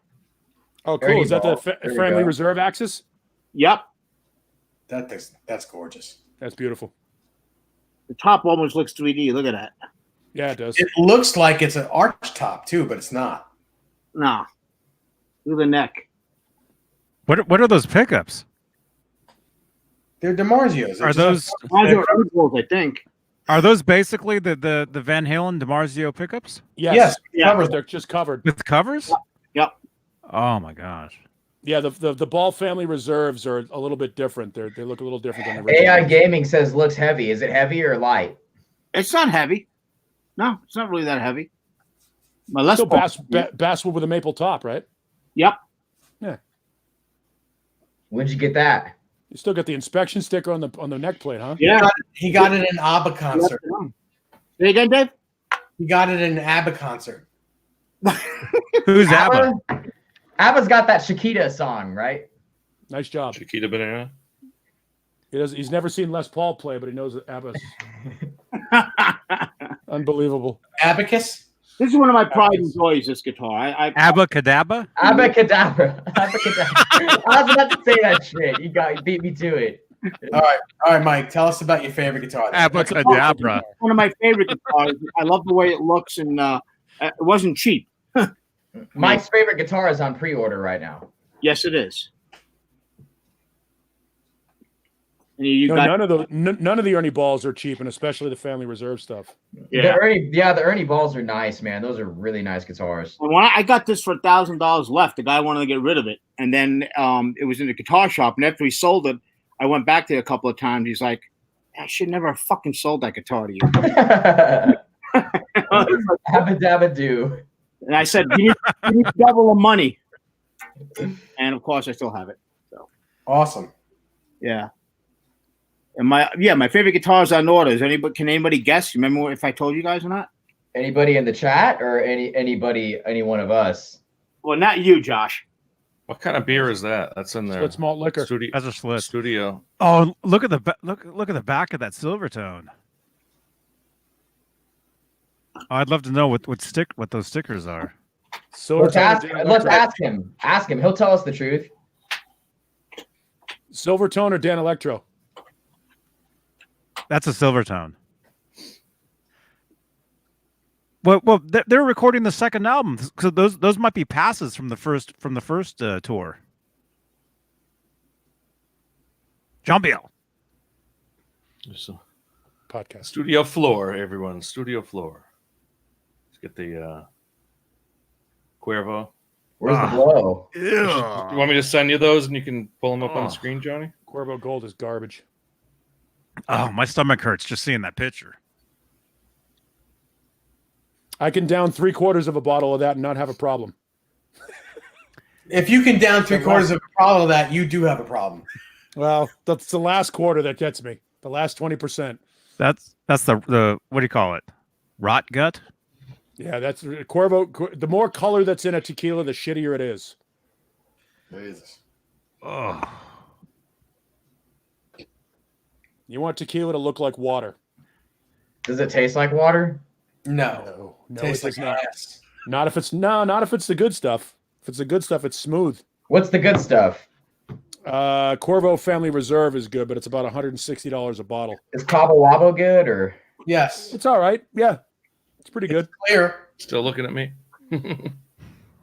Johnny, Yeah, I sent again, you one of those pictures. Josh, the clearer the tequila, the better it is. Those pictures. Okay. What's your drink of choice? What's in the bottle? What's in the bottle? Anything left in that bottle? Are you What's in the serious right now? bottle? You'll drink like anything if it's like handed to you Pretty like that? much. Damn, Pretty dude. much. I commend you for that. I can't do that, man. I'm very picky on what I drink. I'm pretty good at it up until the last 20% of the bottle. Yeah. that was Michael, another I fun can't night. hear you, Michael. I know you're talking. I can't hear What's what your you're favorite drink? Mine? Yeah. Crown and Coke. Just simple. Crown. Cool. That's it. I take that back. I can't drink Rumplemints anymore. Oh yeah, God. I've heard a lot of people tell me they used to love that, and like Rumplemans. like What are somebody rumple mitts? somebody I know, like he said he used to smoke menthols, and he said whenever he took Nicorette to get off of that stuff, he couldn't drink the Rumplemints anymore. But can you eat rump? Goldschlager. What?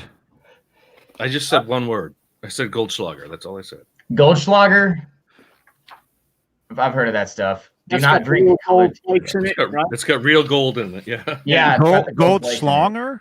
Goldschlager. Goldschlang. Yeah. Longer.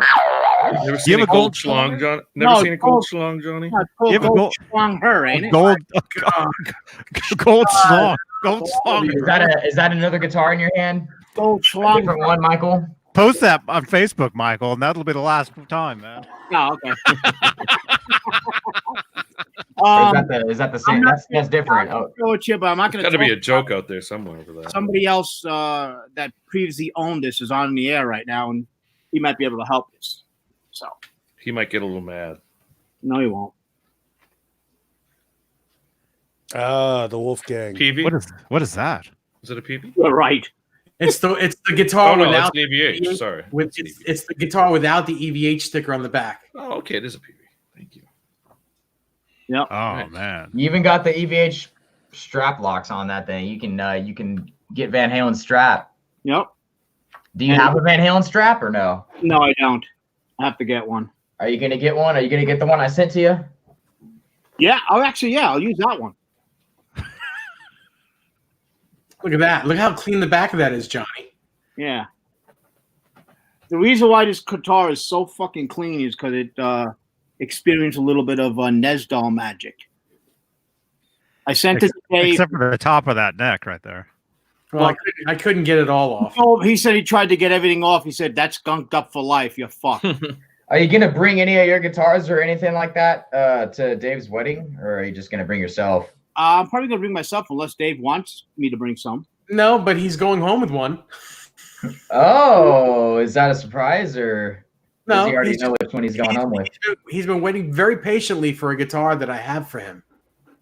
Everybody that goes to Dave's wedding gets a guitar. That's what you notice. They're all on the wall. Dave, I told you that guitar I gave you was gifted. So I mean, Is it a secret which guitar is going to him? yo, you got to show him the one that you're talking about. Oh, it's It it's has FU tone. the guitar. Sorry, go ahead. For you finish. FU tone goodies in it. The block. Did I put that in for you, or did you do that? No, you put it in. I didn't remember. Yeah, you bought it from Adam directly, and you put it in. That's right. Yeah. He asks knowingly. The guitar is awesome. Johnny said he hated it. No, I'm just joking. I played that guitar so many times naked, man. Did you put your balls on it? Like what's his name? Breaking drum set? Oh, all over it. Yeah. Then I put my balls on it, and then Whoa. I puked on that guitar so Weren't much. you guys listening? He did say it had Nesdal magic all over it.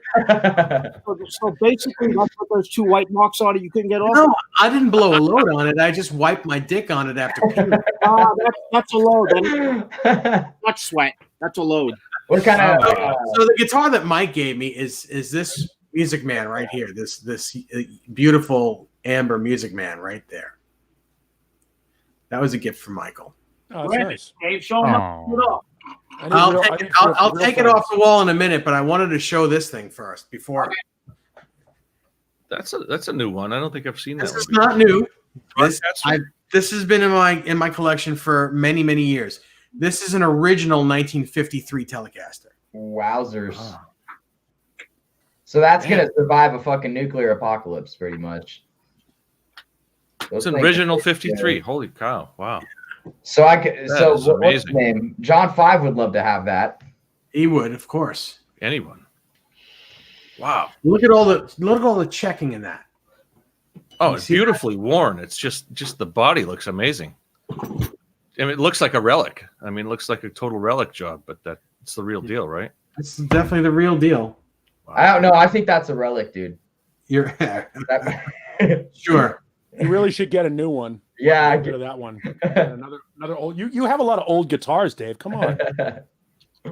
It's 2020, man. You could get lots of nice new guitars. That's badass. I was about to ask you to play it. Is it tuned up and everything? Yeah.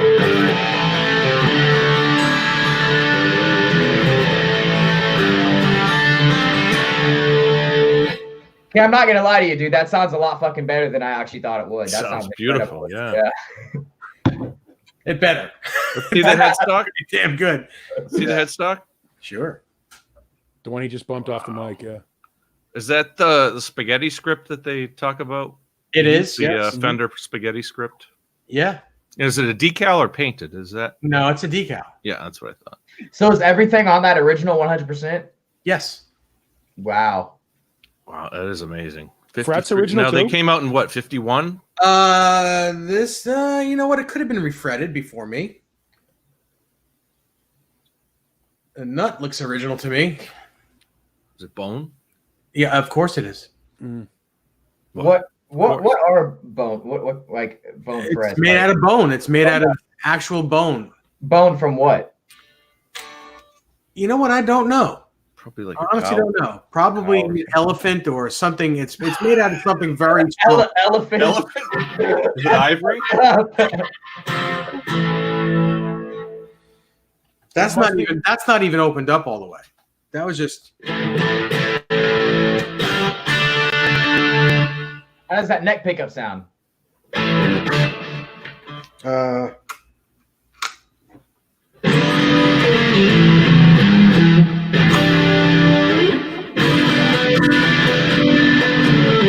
Wait a minute.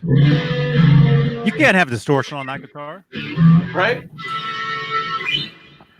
Play some Roy Clark. That sounds I can't. You can finger pick.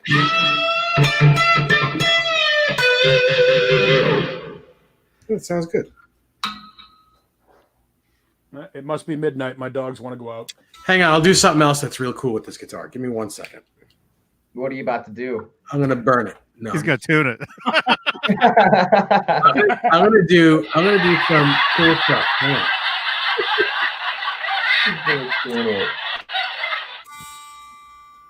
And now for my next trick, I'm going to tune my guitar. My next song will be me tuning the. Yeah.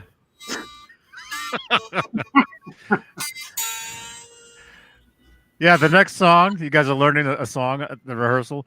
This song, okay, you guys, it goes E, A, D, G, B, E. Oh. Oh, he's gonna tune a Keith. He's gonna tune a Keith Richards style. Yep. Cowbone. There you go. They use cowbone. Little Keith Richards style. Play little Stones. I gotta head out. My dog. One of my dogs looks like he's gonna puke, and that's. Uh-oh. That's You an better emergency. go. Take care You better of that. go, because usually if Later. they got to puke, they're going to puke.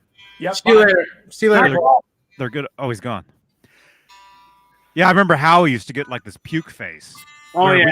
We'd look over in the corner, Ooh. and if he had like this huge smile, Smile like, yeah. it's like, oh, he's puking. Yeah. Run him out.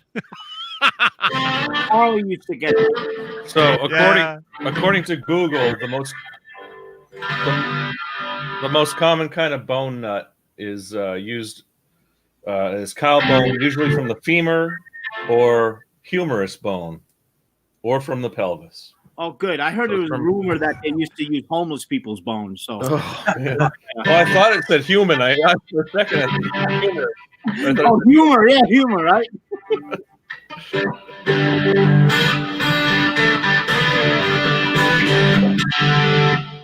Yeah.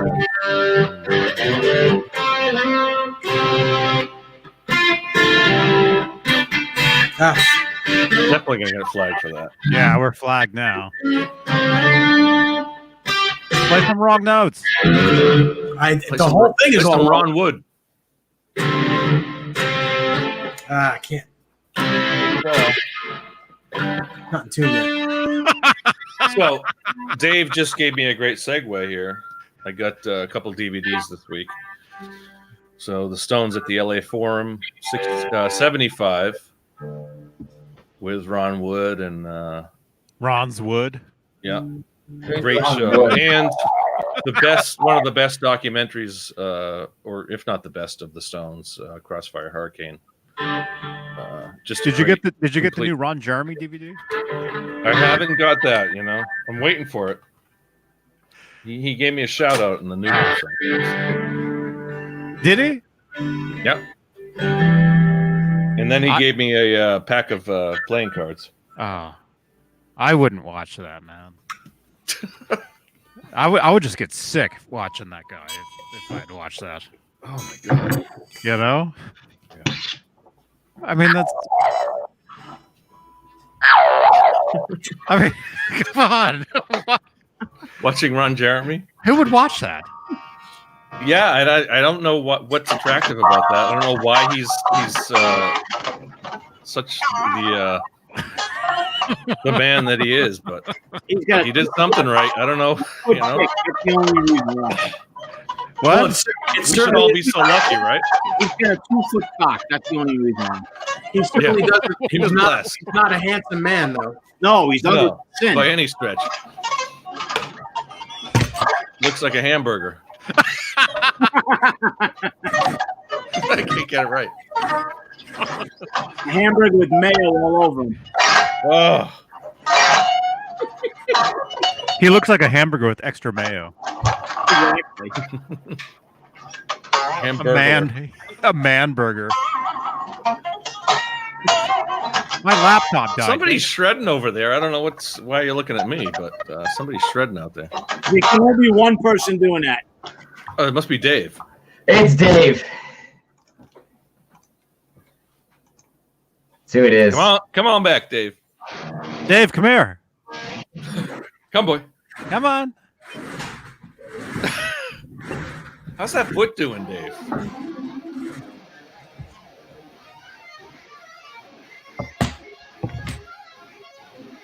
How's that thumb doing? Dave, how's your foot doing? It's not. The reason I'm not walking is because I have I have an open wound on the bottom of my foot that happened this past week, Oh, fuck. and it's although I went to the doctor the other day and it's not deep, but the doctor said if I need to stay off of my foot for 2 weeks for deep.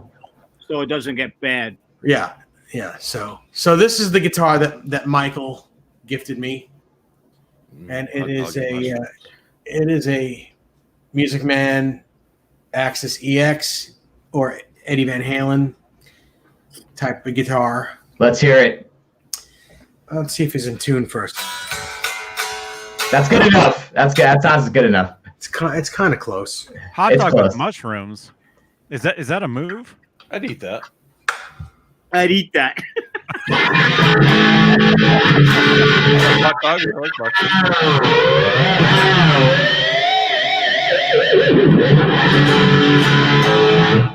It's not really in tune. Still fucking good, man. And Desiree's probably gonna kill me for playing this late. How loud is that? Are you playing? I thought you were about to say she's gonna kill you for playing out of tune. No, it's not. It's not loud, but it's 2:00 in the morning. How dare you play out of tune? Yeah, you should tune your guitars. Dave, just move your fingers so and Josh can. We'll hear Josh behind you. There you go.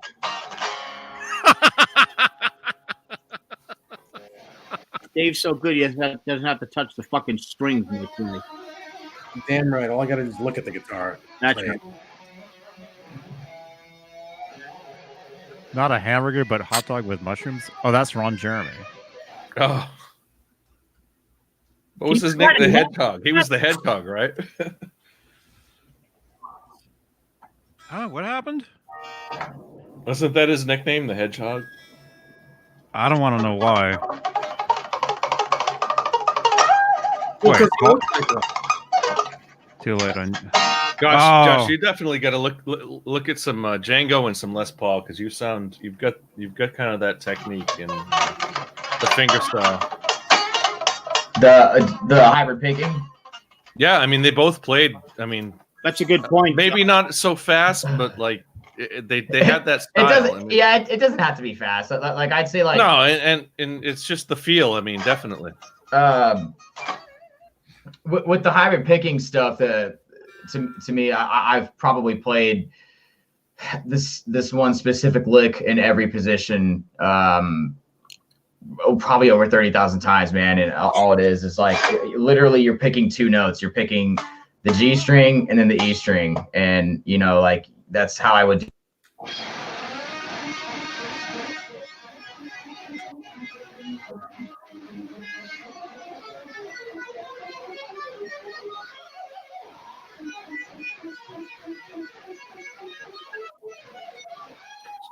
So what's that pattern that you're doing? That sounds insanely good, man.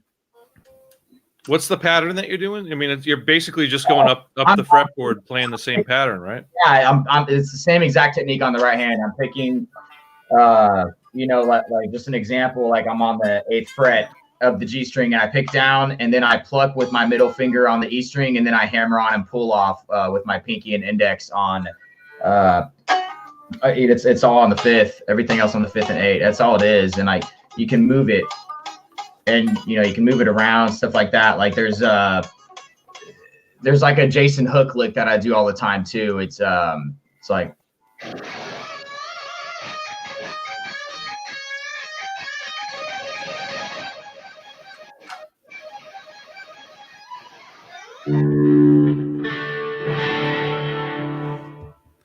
So with stuff like that, like with licks like that and techniques like that, I usually take those techniques in the picking style that those people are using, and then hit my own licks with those is what I normally do. I think I even do that with one of Jeff Watson's picking techniques that he uses in their famous song that everybody knows. What is it? That Jeff Watson. Don't tell me you love me. Don't tell me you love me. Yeah. So so I would use that lick. I would play it in.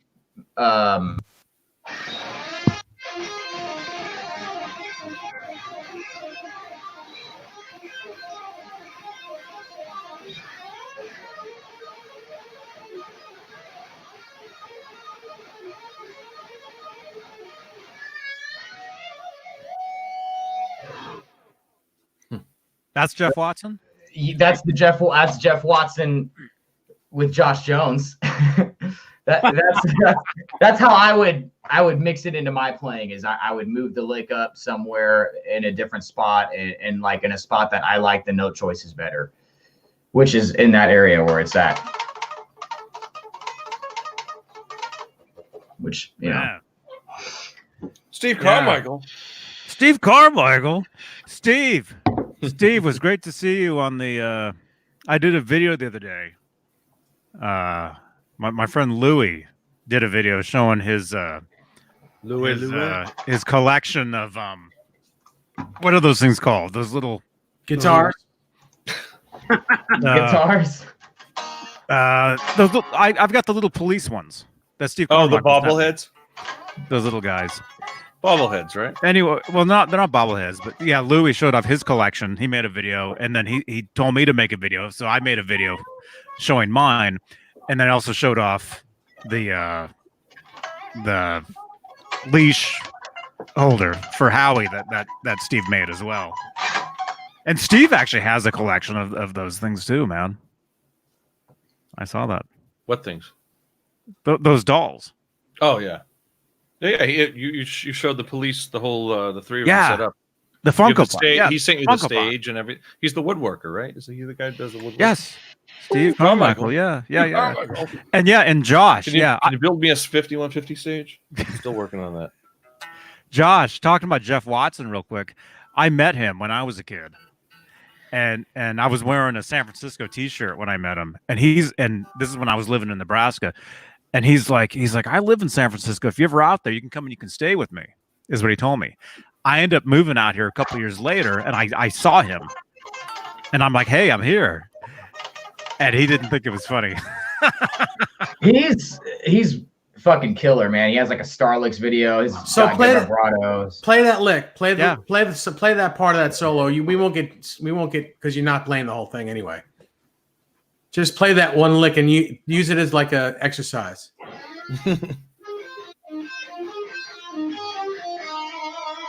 Okay, so play it at speed.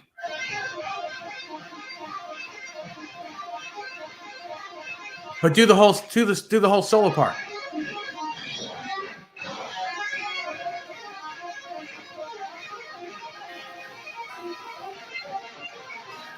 That's it.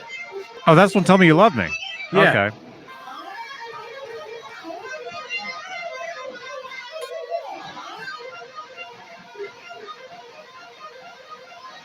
Damn.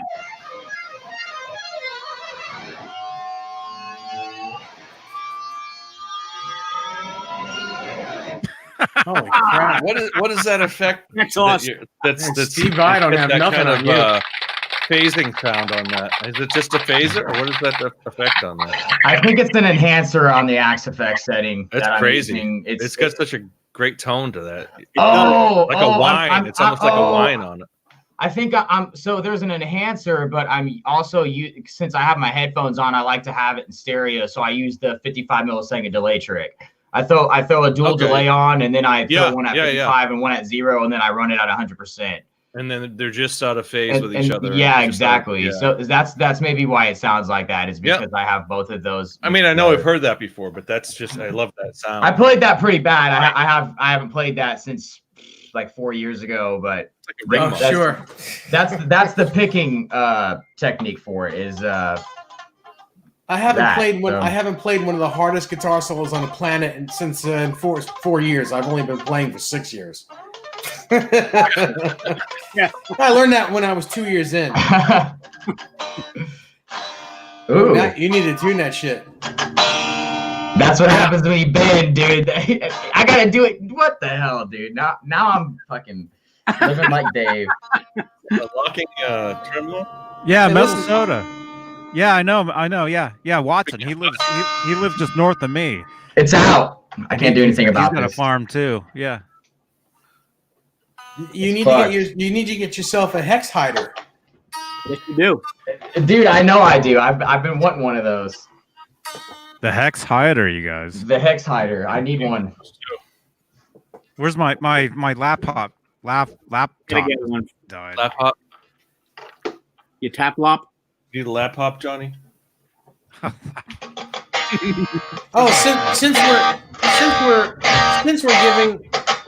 Since we're giving Adam Reaver props. Yeah. I want to say thank you to Adam Reaver again for for my block with my name in it. Oh, that's right. Your name's on that thing. Hang on, let me see if I can get it on there. There it goes. That's it. Yep. That's a big piece of brass. Oh, yeah, it is.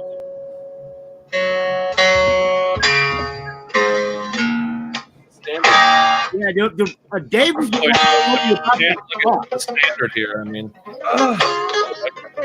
Well, hang on, what? your brass is so much bigger than my brass. Well, it's not Well, even. you know, it's genetics.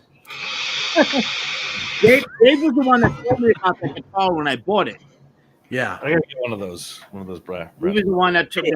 Hey, Mike, I know you're looking for a nerdy ball. Look at this thing. Yeah, this guitar was Mike. Mike said, "Find me an Ernie ball. You got to find me one." And I said, like the next week, I found him this one. Yeah. And I said, "Look at the top on that. You need to own that." He says, "I said, actually, I need to own this, but I don't have the money right now. You need to own this." Yeah. And he bought it, and he's had it for quite a while. And I said, "Mike, if you ever really want to get rid of that thing, I'm the buyer." Holy crap. Oh. Hey, Malmsteen, chill out.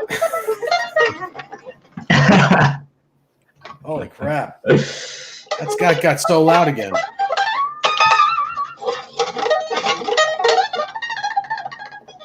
I'm just going to show my thumb. Yeah, but no, you were like,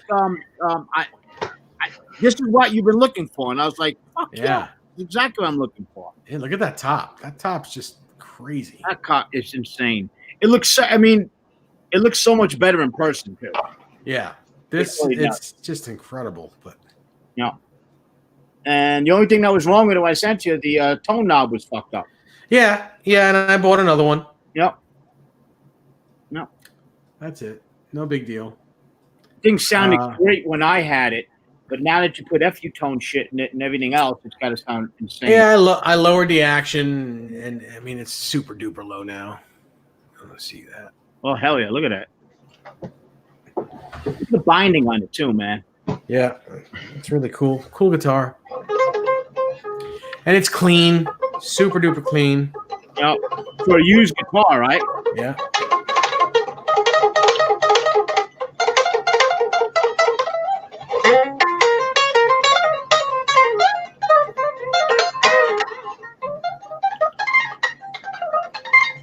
Oh, I didn't even know it was that loud. That's loud. Hey, can you quite see the boogers in my nose? Can you see them? The left one's got a good one.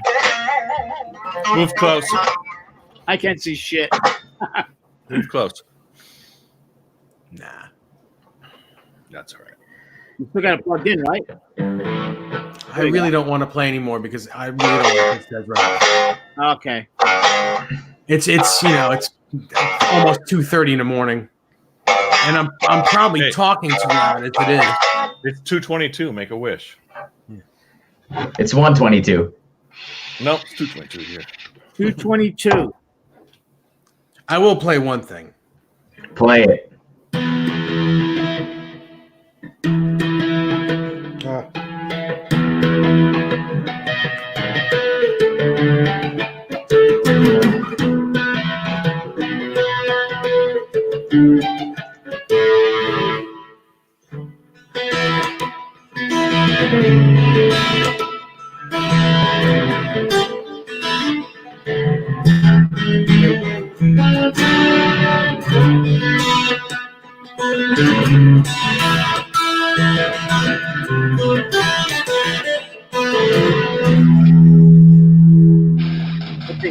So sweet, man. You almost have to have a moment of silence for that riff. It's such a great, quiet riff. Yeah. Cool. 1979. People didn't know what he was doing on that. That's a great song. Playing a synthesizer or something. Exactly, right? Yeah. Do you like the Mean Streets lick? The tapping? No, I don't like that one. I love it. Of course I like that. I hate that because I can't do it. Oh my God, Jay. Where's Jay? Too fast. Holy crap! It's all right. Jeez. Oh, it's it's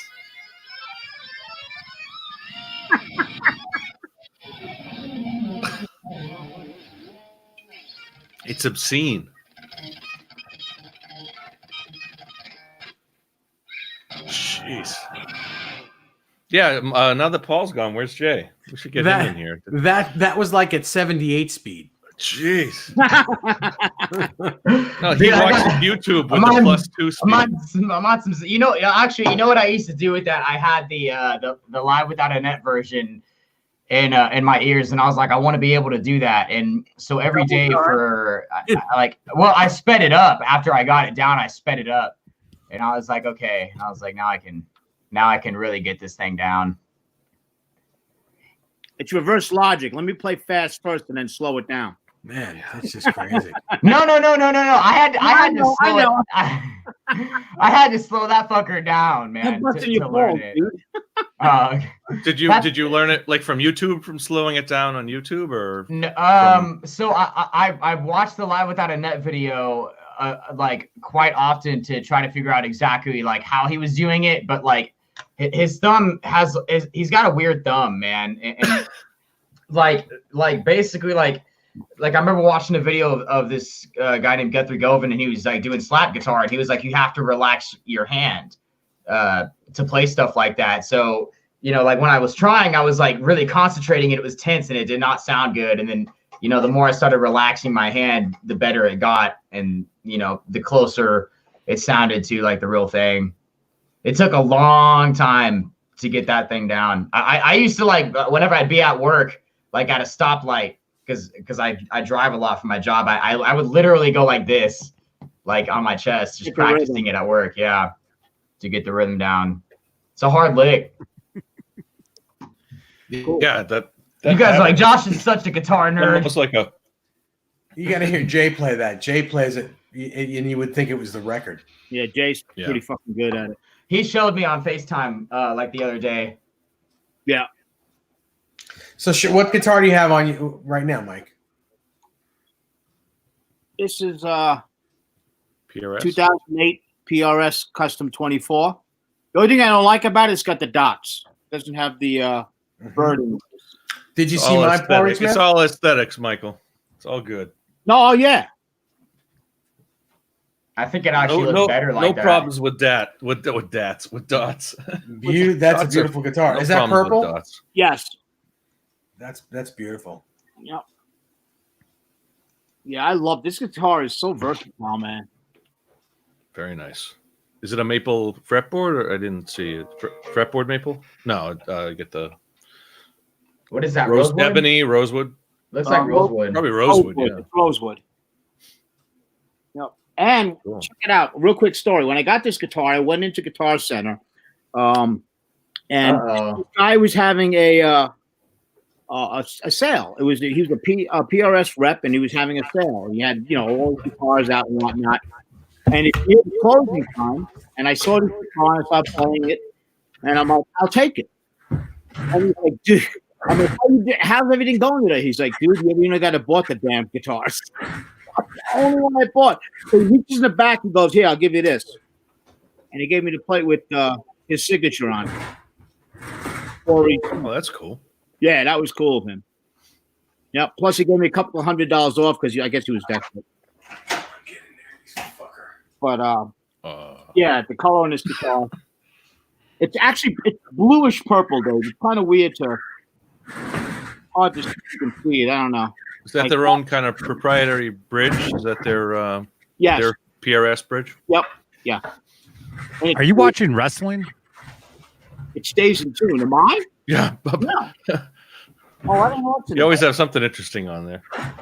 I guess I am. Mud wrestling. I guess it is mud wrestling. Well, it says Leukemia Society, so there's something. It's something good. At least they're trying to.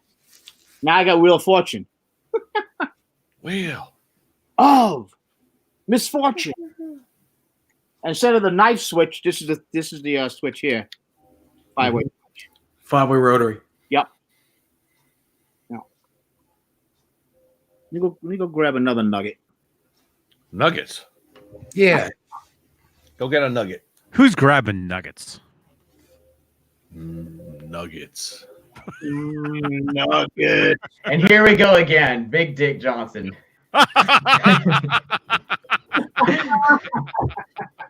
Now it's the That's PRS moment for you. Do you have any Charvels? Are you gonna one up my ass next? Is it, Yeah, I have Charvel. coming? Does I got Dave a have Charvel. any Charvels? Come on. I got a Charvel. A Carvel. A Carvin? No, I don't have any Carvels. This guitar is so Now, loud. PRS didn't usually. Did they make a lot of guitars with the Floyds? No, they this don't is make a the lot. only model that they do that with. Yeah, that's what I thought. They didn't make. It's called a Custom 24 Custom Floyd Rose model. Wow. Yeah. That's honestly one of the nicest PRSs I think I've ever seen in my life. Yeah, so I love this guitar. I play this guitar every day. I've played it every day for like 4 hours a day since I've got it. When'd you get it? Yesterday? No, I got it 2 weeks ago. Well, more or less yesterday. But this guitar is the guitar I play all day. Like when The last guitar I got was 2016. Okay, you need to plug that one in. I want to hear that. I can't do it tonight. It's just too late. Oh, right. Yeah. I come forgot on. about that. Go wake Desiree up and tell her I'm gonna play. It's bad enough I'm gonna have to wake her up to help me get into bed because I can't put any weight on my foot.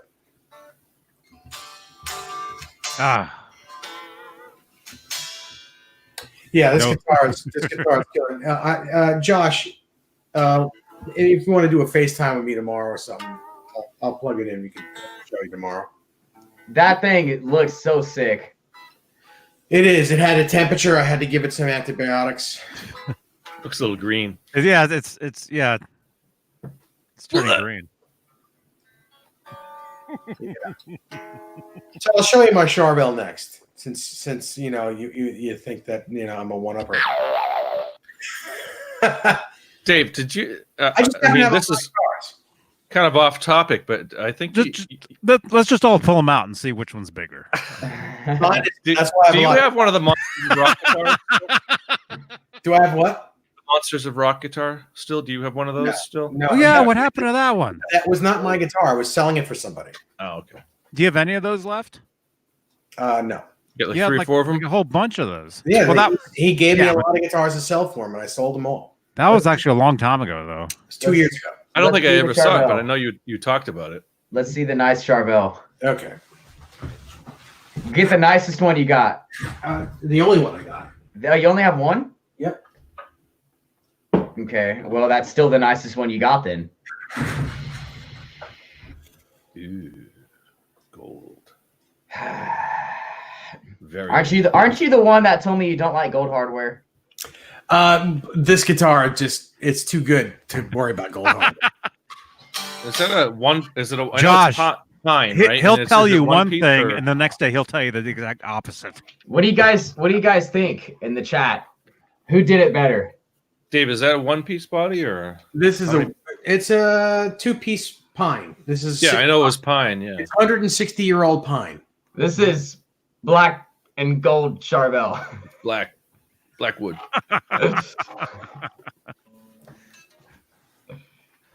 Yeah. There we go. Adam also cleaned it up for me too. he cleaned up the whole thing. But Here, I had let's- dirty fretboard. Let's do this. Oh, whoops. Here, let's do this so we can see both those. I'm gonna take you out, John, for a second, so we can see both of them together.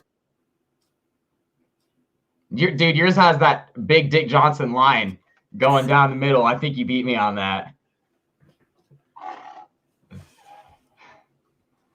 What kind of pickups are in it? These are Duncan's. It's a JB and I think a either a 59 or a Jazz. So I think you have me beat on that. Because I've heard JBs sound really good. Yeah, JB's my favorite pickup. Really? Thank you. And Thank you. this arm flutters like crazy.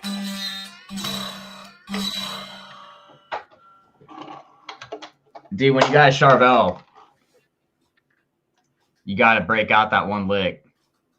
Which one? Let me see if it's. Oh, I'm out of tune. I forgot. Oh well, it doesn't matter. It doesn't matter. I've been out of tune before. Let's see. This one.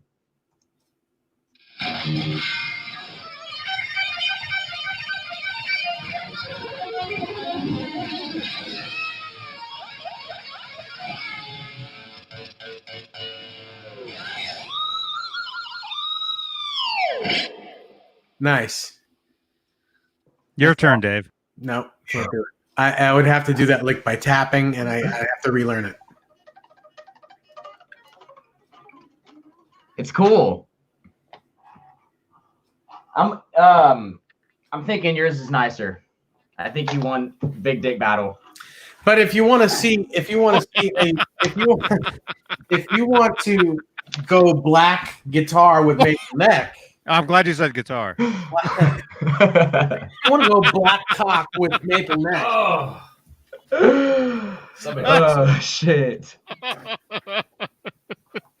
Well, I got my black guitar with maple neck here. Here's my black cock. Dave, that looks familiar, man. That's cool. Okay, you have an ESP. I've always wanted an ESP, man. This is the shit. This is Dave definitely. Oh my god! I bet Who that wears thing it- is so who wears fucking it better? badass. What's that? Who wears it better? Right? Oh, ESP man. stands for extra special prick. This is the only guitar that I've ever built. Dave's built dozens of guitars. This is the only one that I've ever built. But That's kind of cool. you know, It's the same guitar. Look at that. it's the same guitar. Yeah. This one is an all original ESP from 1983. Cool.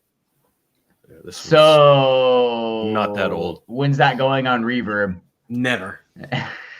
Never. I just had it refretted 2 weeks ago. What kind of frets did you put on it? Stainless steel? No. No. I put Dunlop 6100s on it. This blank palette says ESP isn't thin neck. Is it a thin or a thick neck, or is it in between? Is it medium? It's not. It's a thin neck. It's like an old Charvel. It's like an old So- 1981 Charvel. I was talking to you on FaceTime about this, like comparing my Charvel and my Schecter. The Schecter has a broken string, so it looks really bad. But I've noticed that whenever I play the Charvel and whenever I bend the G string down with my style of vibrato, the G string flops off the neck. Like all the time, it falls off. And with this, it never falls off the neck. I don't know why. Same gauge string, same amount of frets. So, oh god. Oh, this it really looks fell off. bad. Look at broke a string there. Man. Get that fixed. I don't remember what I was playing. I was playing something. I was live on Twitch doing that, and it just broke. Dude, But, your D is flopping, man. That is, you gotta tune that sick thing up. fuck. Oh shit. But Johnny and Michael, do you have a black and white Strat? I mean, black and white guitar anywhere? We got to do black and white all over, I have I have to dig it out, but or black and maple at least. I got one. No. You don't have a black and maple. You get your hammer, John. Your Oh, hammer my looks hammer. a little black and. Here's a black and white now, John. Yeah. There you go. That's it. Oh, look at that one. Guitar. I is love that one. an ESP? Damn. It's an EVH, right? It's an EVH. Tell the story behind that one, Mike. I was gonna say you tell a story because go ahead. Floppy. So Mike was at my house last year. No, maybe the year before. Almost 2 years. 2 years ago, I think. Was Dave was in the bathroom, and Michael walked away with that one. No. So we're playing my guitars, and Michael's like, "Man, I really would love to have a star, an EVH star, On the Walk of Fame. And I said, "Well, I know where you can get one really cheap. Music Zoo has one for like under $600." Wow. And I showed him. I showed it to him. Yeah, it was like under $600. That's I not that pulled it many up. bucks. I pulled it up on the computer, and he hit buy it now and Whipped it out. paid for it right there. You whipped it out at his house? Yeah, he just hit buy it now right at my house. Wow. I literally went on. He gave me the link. Actually, did it on your computer, I think, Yeah, he And- just hit buy it now. with the credit card on, and that was it. How do you think I bought my last 10 guitars There you go. on his credit card? Because Do it's they still still on my make? computer. Some of those So- older EVHs, they don't make the star or the circles anymore. No. Those were like do you guys, limited runs. Do you guys know anything about his name's Doug Steele? Yeah. And he's got a friend named Vic, and Vic has an ESP that looks exactly like that. And he said it's like original. He said it's one of the best guitars he's ever owned. Yeah, they do. ESP did make a guitar like that, and the guitar player for Loudness is the guy that played them. What's his name again? I know who you're talking about. He's the Asian guy. Kira Takasaki. Yeah, I don't know. Hiroshima Hakasaki. Nagasaki, Hiroshima. Hiroshima, Nagasaki. Is that what you said? Kira. Forgive me, Dave. No, I'm just kidding. If you know, I talk about Jews all the time. And Well, I'm Jewish. that's your problem. I'm not Jewish, actually. Okay, You're Jewish. Jewish. I'm Jewish. I think there's some in the blood. Anyway, so Where's I the don't know, what else where's we the got? crickets? The crickets. You know, David Lee Roth is Jewish. Yep. David Lee. Didn't Adam Sandler say David Lee Roth? Not a Jew. Yeah. No, he did not say that. David Lee Roth is Jewish. Somebody he said not a Jew. Mike Pat says that would be Anyway. a good name if you can get away with it. Oh man, Dave, you cracking some good shit tonight. It's because I'm tired. But is that what happens? Oh yeah, when I get tired, I don't care. The fucking governor is off. Hey, are you okay? Are you gonna have a chocolate fountain with like the strawberries and shit at your wedding? Oh, No. No, You're why? not? No, why? Did you want to come crash the wedding and eat that? He's not going to go unless it's a chocolate fountain. Yeah. Gotta be honest with you. No, we're having our wedding cake is actually going to be cupcakes. We're doing cupcakes. Okay, I'm not gonna lie. I thought you were about to say our wedding cake's gonna be like the EVH stripes. No, but my mom was going to make a groom's cake. She was going to have a groom's cake made of my swirled guitar. And I said, you know what? Yeah. I don't want a groom's cake. I can't eat it anyway. I'm diabetic. You know, there's no way I can eat it. So I was just gonna say that whatever you're gonna have, it has to be and it tastes the same, but it's got to be for diabetics. yeah. Michael, Yeah. it's a huge horn you've got there. Thank What you. is I don't know, that horn looks extra large on your guitar. my God? Is it a bass or is it? Is that a Strat? Oh, okay. There you go. It's just a Strat. Oh, there we Beautiful go. Strat. Strat Plus. This is a Fender Stratocaster Elite. Oh, and there you go. Where's I that think made at? I think we found Dave's wedding cake. Oh, that's sad. That's kind of sad. That one. Though. I don't You know. didn't- Dave could do you didn't better take than the that. tape off. Is that real tape? Although it's got it's kind of got the graphics right. No, It's got that's all the right- ice. That's all Oh, frost. All right. That ain't bad though. It's not bad for a You know cake. what they're going for, I right? don't know, man. That kind of looks Nah, like it was made at Walmart's bakery. Kind of bad. janky. Yeah, that is kind of bad. Someone's gonna make Dave a full stripe cake. I don't want stripes. No stripes at the wedding. If you're gonna make Dave a cake, it has to literally be a Frankenstein. No, even the cake. bride can't Well, one of these? disagree with the brat. One of with the those. There you stripes. go. Go to that fucking Wait a cake minute. boss, dude. Fucking have him make that shit for you. Happy Happy 40th. 40th, Rob. Is that Rob. Rob Johnson's cake? Probably. Probably, yeah. I'd like to see Rob Johnson come out of that cake. Look at that. And I did not say I'd like to see Rob's Is there, Johnson. can you zoom in on that? What's it made out of? Is the tremolo is it a real? Looks like a real Floyd Rose.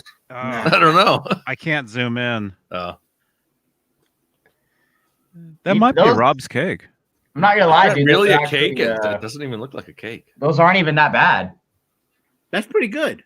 Yeah, it looks pretty That good. is real good. If That that's a one's cake, kinda weird. Not This that one That one actually looks- looks like a looks guitar. amazing. That looks really good.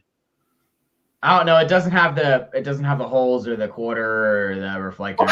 So it's just let's get it's nitpicky here. It's not gonna do Yeah, it for me. the black stripe is a little bit off. It's a Kramer. Those aren't even 8-gauge strings, dude. or How many 9. frets They're are like- on there? What kind of tuners are those? 1, 2, 3, 4. Where's the volume switch? Right? Oh It's yeah, not there even isn't a- one. Oh, Somebody ate it. somebody dropped the ball on that one. Somebody ate it. Somebody ate it. You can't even turn that cake up. Wait, it man. doesn't have the eye hooks on it. There's no eye hooks on there. That thing sucks. Didn't you guys say Rob Johnson? It says Happy 40, Rob. Yeah. The headstock is different too. That would be a. It's a if beak that says neck. 5150. It would be it's a beak neck. That would be It's a beak neck. It's so a many big- things. So many things wrong with that cake. It's a big neck on a Beretta. it's supposed to be the 5150, but it looks like a backup Kramer is what it looks You know like. what's gonna be really fucked up is if the person who made this cake watches this. Johnny, can't you click on? You can't zoom in on that. Is it? It'd be fucking funny if you actually put real strings on it. Just Let watch me see. the cake. Let me click on it and see where that goes. Fuck Oh, here we go. Oh yeah, because just Oh, click I on can- view image if you can't. Here we click go. on the Yeah, you website. can really see it when I do that. Damn. That's what One, she see two. Oh, and the pickup is totally off. Wait a minute. Oh, so many things wrong with that cake. It looks delicious though. Here, yeah, I'll click on it now. You can really see it now. Wait, is that a real pickup? No, That's a cake up. Oh, It's a- that's not even a Floyd. That's a terrible tremolo. it's You a can't cup even adjust cake the up. bridge. You can't even adjust the saddles on that thing. What do you guys think the strings were made with? You can taste it though. It does No, look. but is that really a cake? Is that actually that is a cake? Like Yeah, of officially? course or it is. Whoever did that all kidding aside, that is really cool. badass. That is very Yeah. cool. Yeah. Yeah. It's After definitely- talking shit for 10 minutes, that is really badass. Well, we don't want to lose a viewer. Wait a minute. There's only 5 tuners on that. There's only 5 tuners. Five string. It's the Keith Richards model. Man. It's the Keith Richards 1, model. 2, 3, 4, and it has 4 locking nuts. Oh yeah. It's got 1, the extra. 2, 3. It looks like it's got 6. No, it's got 5 strings. on it. And the Hell, fret I wish dot- I had 4 nuts. There. The first fret dot is at the 5th fret. Oh, And up God. here, it should say cupcaker. Oh my god, you guys! No, we gotta find out if that's Rob Johnson's because that would be all just that much better. Dave, you've known Rob since then, and he didn't have that first 40. What? I didn't know. I've only known Rob for what, 3 years? Johnny's known him for at I've least- known John. I've known Johnny for 5 years maybe, and I've known Rob for 3. I've known Rob for Johnny's known Rob for 20 years anyway, right? I've known Rob for oh my gosh, Over 20 years. So did a he have a little- guitar? a little over 20 years, but it's only online. I've known him online, not really in person. I think Rob's 44, 45. So that would have been Nah, like he's Uh, 46. Yeah, Who's he's Rob 40, Johnson? 46. Yeah. Okay. He's a good But he- buddy of ours. But he looks He looks like He looks like he's 26. he looks 14. Is he like a Nuno Betancourt? Like he looks like he's like 20 years younger than he is. he works out. Yeah, he's a fifth degree black belt now. yeah. What is he? 53? Fifth degree black belt. So basically, he can think of okay, 50 whatever you left and you'll fall down. Well, he's a fifth degree black belt. He's a cop. Yep. And he's You said going- cop, right? Yes. He's an NRA instructor too, ain't he? Yes. Now, wait a minute. He's a firearms instructor, and now he's going to the academy to be a corrections officer, which is big bucks. Was he in the military? No. No. Oh. No. There's 6 strings, but only 5 tuners. That's interesting too. Yeah, well, you can see where everything goes wrong. Yeah, I mean, Somebody ate the other string. Come on, man. Well, I swear they intended to have 6 strings because I mean, I 6 tell you, for a guitar, that's not a bad cake. No, it's not. No. That's what I was thinking, Dave. I mean, if that showed up at your wedding, that would be fucking awesome. Absolutely. Yeah, but it's not showing up at my wedding. I'm just saying, you never know. Isn't that Valerie Bertinelli's show, the Cake Warriors or something like that? Doesn't she do one of those shows? Yeah, she does a whole bunch of cooking shows. She puts out books too, cooking. Actually, with those big horns, it looks like a Kramer ad guitar You guys are making me without the hungry, being the man. Kramer ad. Mm-hmm. Would you guys rather go to Whataburger or In-N-Out? In-N-Out. Whataburger. Whataburger. In-N-Out. I don't think any of them around here. Whataburger's fries are incredible, and and the burger itself is just. Johnny had a bad. You know how sick I got after I Yeah. had that? You probably you just probably had a bad burger, but they're You don't want to really know awesome. what happened. It was horrible. I want to know exactly what happened. Note for note. I want the fucking details. Okay, let's just say I was in a hotel. Where this was in Texas? Yes. I was in a. Why am I saying this? I was in a hotel and I got horribly sick. And I can't say this. Say it. Go ahead. Let's hear it. I got horribly sick, and then. Go ahead. And then after I was feeling better, I walked out of the bathroom and I'm like, oh, I gotta clean up the floor. Like I didn't even notice. You basically spray It was that bad. Yes, it was horrible. Oh, Wait. I felt. Did it so- come out did it come out the front or the back? I won't say. He spray painted the bathroom brown. That's all Have you you got. had Whataburger since then, or was that Oh the last- man. No, I just had He it pooped once. on the floor. I just had it one time, and it hurt so bad. Dude, I bet somebody saw you through the drive-thru and they said, "This is motherfucker who was talking shit on podcast." I fucking baked that cake, bitch. You fucking made that So, shit. listen, we got to check in Oh. with the chat here. They're talking a little bit here. We got a couple things. Blank Palette says, "Take your pants off." That's how you can tell if you're Jewish. Metal Soda says Wilford Brimley is a diabetic, so let's not go there. Is that true? I think so. Diabetes. Blank Palette also says he's vaping. Have an EMT in the fire department on call. What else? So we do have an actual question too. Blank Palette asks, "Can you put 8-gauge strings on a Floyd?"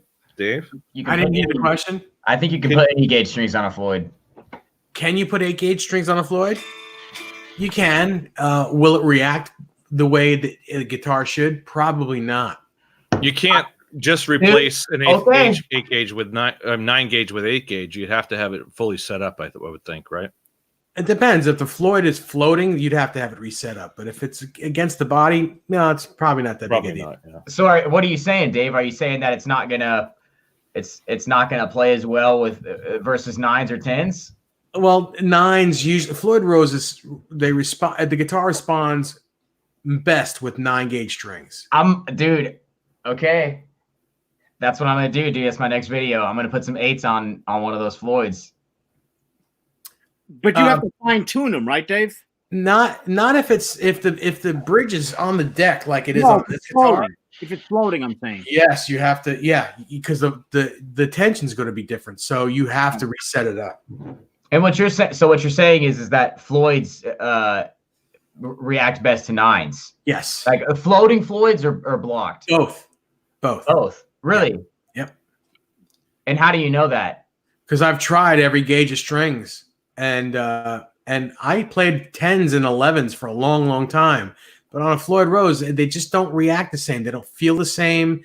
Okay. The tension just is not right. It doesn't do that thing that Floyds do with those heavier strings. What about with the trim systems, the edge trims? Again, any type of locking tremolo, I like 9s. It's just my thing, you know. It's what, you know. Nothing I say is legally binding. This is all my opinion, and you know, when I say I think that it responds better with a certain gauge of strings, that's just my opinion. Other people might like something different, but you know, I've been playing Floyd Rose guitars for most of my life. That's what I was gonna say. I'd say your opinion's pretty important, man. I mean, you've been playing a lot of guitars, and you have a shit ton of your own. So I've tried all gauges of strings, and I really think that Floyd Rose guitars, anything with a Floyd on it, it just wants 9s. They want 9-gauge strings. That's you know, my humble opinion, and you know, I spent a lot of time working on that and doing that, you know, doing those comparisons. But yeah. But that being said, I have regular Strats and I put 10s on them, and my Les Paul has 11s on them. My SGs have 11s on them. So How do you prefer your Floyds, blocked or floating? I like them both ways. It depends on the guitar. To tell the truth, all my Ibanez's are floating. My Charmin.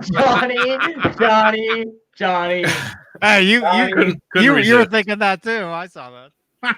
Well, That's what she happened? You said you like to go both ways. I didn't say I like to go both ways. You like it both ways. I like it both ways. Yes. Okay. I saw Johnny get a smile on his face. I was like, Yeah. Can't resist. Yeah, because he's a child, but that's okay. I'm a child. Is it okay if I have that? Well, the thing is, you ask me a serious question, and I'm trying to give a serious answer, but it's okay. It's cool. It's It's all good.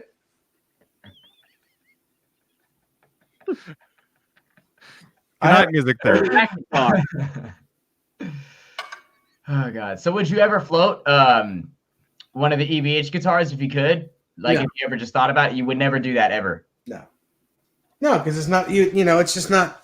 It's not right. To me, it's like sacrilegious. Well, right, but so why do you think Ed never went that next step? Because I mean, obviously he went to he was one of the first to go with the locking nuts, and then What do you mean next step? Vi kind of was one of the first people to come up with the floating. Yeah. No, And he then, wasn't. He was not. He was not the first person. All right, you're right. Not the Floyd, the locking floating is was the first. the strap But floating was but you're wrong. done earlier. You're wrong because I'm Kramer wrong. I'm sorry. John Bell's guitars- wrong. I'm wrong. Kramer guitars, when they first came out with Floyd's on them in '82, they were all floating. Eddie decided he did not want his guitar floating because when he broke strings, the guitar went out of tune. So he wanted it to sit on the deck. So when he breaks a string, he could still play through a song if he had to. Well, you know what he said though. This is something that he said. He said when he plays with his palm resting on the bridge. Yes. And if the Floyd is floating, it sounds like a warped record. That's what happens when I play with the floating bridge at least with the Floyd. Are we talking my about notes go sharp? like a recessed floating, like a or just floating on top of the body. right? But I mean, I kind of think consider that different than a recessed floating, where you've got the. I think you're right about that. I think Vi actually came out with the recess, but a floating bridge was out before Vi. Right. Yeah, sure, absolutely. Yeah, people were playing strats with floating bridges. Did Caleb come out before or after Floyd? Caleb came around like in the early 80s. I've seen Caleb and Floyd together. The same room. But you have too. I think you're with us. Remember Caleb came after Pink Floyd. Came after Pink Floyd. Yeah. Okay. Let's get back on track here. I'll just Google a fucking thing. The Kaler was out at the same time that Floyd Rose came out. They came out very within a couple months of each other. So That's the right. original idea for the locking was that Floyd Rose's idea. No, first? I believe it was the Rockinger Bridge was the first one. No. Floyd Rose was the first one. So that's why they started in '79. That's why you're saying that Eddie didn't prefer the floating because, and I have the same I guess issue with floating. I have not had the issue with the Ibanez Edge, but I've had that issue with floating Floyds. Even whenever I'm playing, I'm pretty heavy-handed. I pick pretty aggressively, and everything goes out of tune. It's always going sharp. It never really goes flat. It's always going sharp because my hand is on the it's on the bridge. My palm is, and whenever I'm pressing down, it causes the whole entire thing to go sharp. And then on top of that, I think the main thing I don't like is that I can't do double stops whenever it comes down to having a floating bridge. So I would say that I prefer a blocked bridge. You really have to be aware of where your palm is with the floating bridge, or how heavy your touch is. Absolutely. That's the Rockinger right there. Okay. No, were Rockingers always locking at the nut? So what the hell is a Rockinger? It was tagged the Eddie Van Halen bridge. Is what So that was what his bridge looked like. that was what Kramer It was- Guitars in '82 when they So whenever he made his Frankie, did he? There was no fine tuners on it, was there? Or was there? no, in the beginning, no. Why was he associated with that, Dave? Because Kramer came to him and said, we'd love you to play these guitars and check out the bridge. It's got that locking bridge on it that you like. It's got a locking bridge on it. And they wanted to dub it the Eddie Van Halen bridge. And that was their way to try to get him as an endorsee. And he didn't like the bridge. You know, he played the guitar not as an endorsee at first. Right. But they gave him a couple guitars and he played them and didn't like the Rockinger. So he said, I'll play this guitar. Let's put Floyd Roses on them. And that's how it started. Okay. Well, you said that they said it'll be something like you're playing. What, that was his own bridge, right? I mean, what did he have on his guitar that did they copy off of his or what? No, because that doesn't look anything like a Floyd Rose. It doesn't look anything like the original. And don't they use a regular nut on a Rockinger? No. And then the like that one that Johnny's showing the locking is behind the nut. Yeah. So the Rockinger is made by Kramer. No, it's made by a guy named Dieter. He is a German dude. And it's made by a guy I don't know the guy's last name, but his first name is Dieter. Dieter. And he made the Rockinger bridge. And the guitar never stayed in tune with a Rockinger bridge. They just don't stay in tune. It is supposed to, but they don't.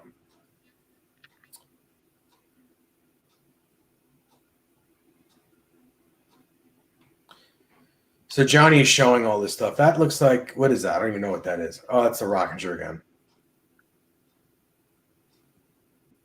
I'm just scrolling. I mean, Hey, why don't you talk? Since it's a podcast, why don't you say something? Let's see your internet history. Well, obviously Rockinger makes all kinds of bridges. They make all kinds of hardware, don't they?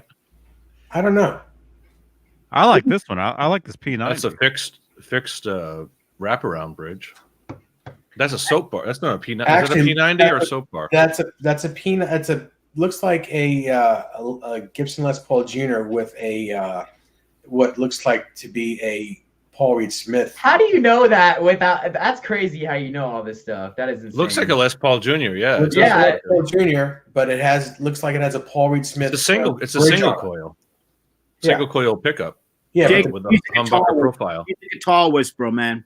I'm gonna click on it. You know anything about guitars? Reach out to Dave. I just kind of know what I'm talking It's about. got the same. The strings are on the same way Zach Wild would wind the strings on them, right? Yeah. The strings are wound over. It's the bridge. It's a without the saddle. It's not just a tailpiece; it's an actual bridge. Right. Yeah. Did you notice It's a that? wraparound bridge. I don't know. That's kind of how I did this. Yeah. A lot of people do it that way. Mm-hmm. It makes less tension on the strings too. Yep. But you can't intonate it when it's like that, though. Yes, you Usually. can. Can you? Yeah. Doesn't have individual saddles though, does No. it? Or on the Gibsons do. The Gibsons But have the post has two screws on either post that you Dude, you guys need to do like a guitar Jeopardy. yeah, But for, Dave would like- fucking win every time. Oh, of course he would. I mean, Yeah, if he's gonna. I'm in no competition with Look, Dave and I'm not or making Johnny or Michael, any of that. I'm not making a competition. It's just that I've been doing this for almost Of course. 40 years of my And life. you'd be the person I'd ask. 40 years, man. Almost 40 years. There's Jay. Jay, jump in for a few minutes. Yeah, we got room for you, Jay. Reach around. It's Come on down. Reach around, bridge. how's Jay? How's your wife doing? I hope everything's going well. I've heard that you're getting close. Your baby is having my baby. Oh, baby. Sorry. And that's Jeannie. your favorite. I couldn't think of her name. Wow. Jeannie. I hope Jeannie's This is doing well. this is my favorite Kramer EVH.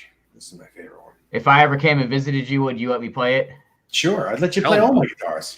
Of course. Even that Gibson? Sure. Why not? That's what they're here for.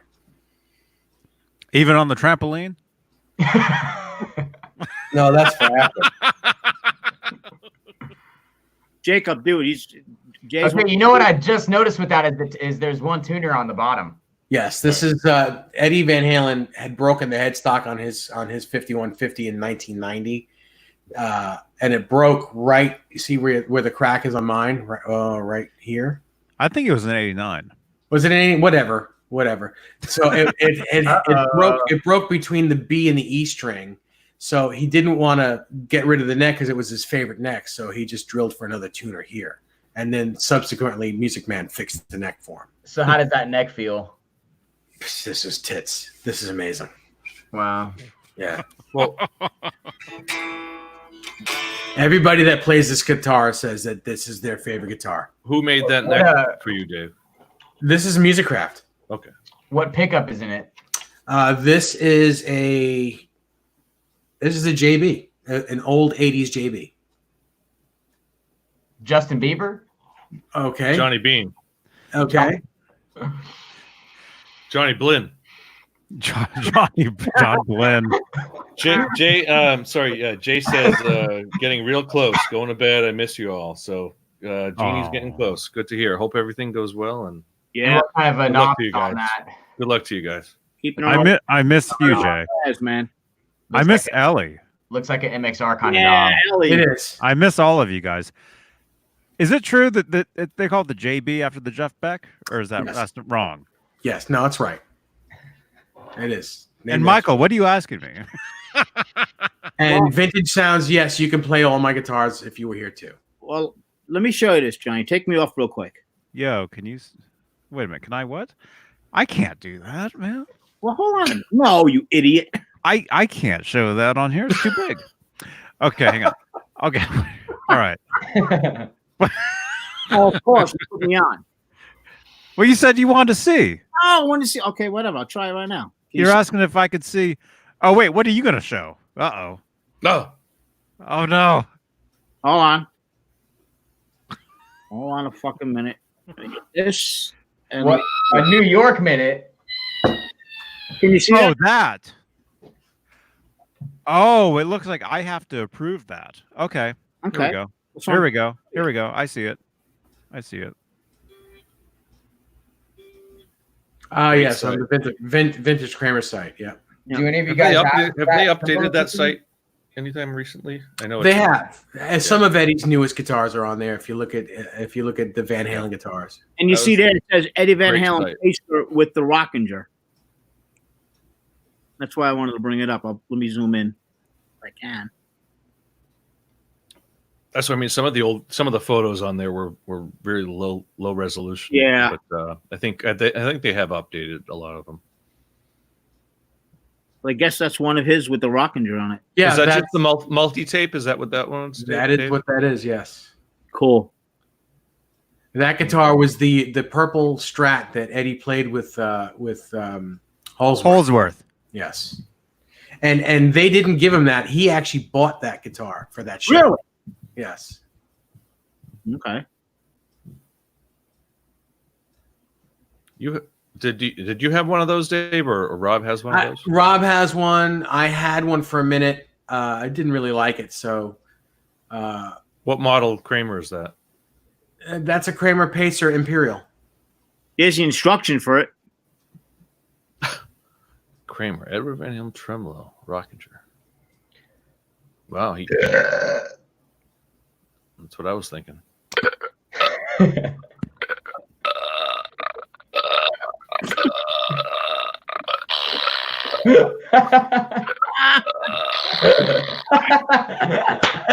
Oh my god.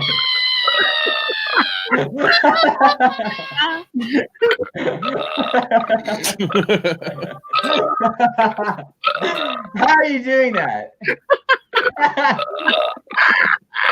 Because it's freaking 3:08 a.m. here. That's why we're doing that.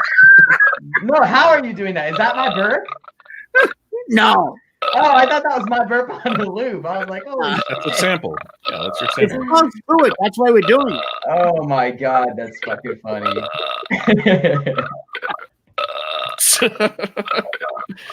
Oh my goodness.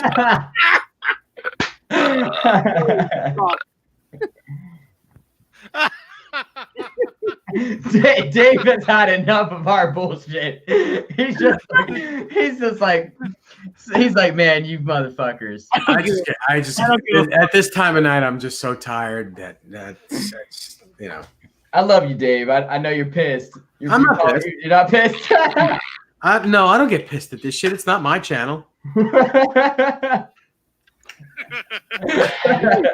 Shorty, real quick before you go, if you have to go, Shorty 84. Show the what? The 1984. Okay. Yeah, I could do that. Let's tell a story because Josh doesn't know it. All right, give me one moment. Holy. What happened in 1984? Is it 1984? So the computers took over.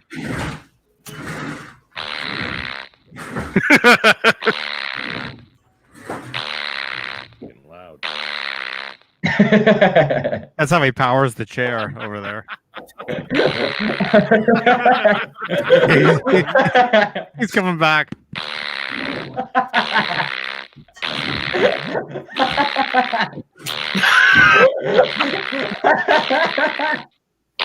Oh man. Oh shit. Oh cool. So I heard all of that. Did you really hear that? Johnny, I heard everything you said. Everything, every fart that you did. How'd you hear that? Because I've got great ears. I'm not deaf. Oh man. So this guitar. Oh man. Check that out, Josh. Okay, that's 84. That looks like the cake. Oh This shit. is the guitar that I'm giving Michael Smith. Oh No man. Shit. Now this guitar has the neck that Paul Unkert made for me. Paul Unkert is the guy that worked at Kramer in 1981 and 82, and he made all of Eddie's first guitars, like the first 18 guitars that Eddie got. Paul Unkert made. Can I ask a weird question? What? Where are the strap locks?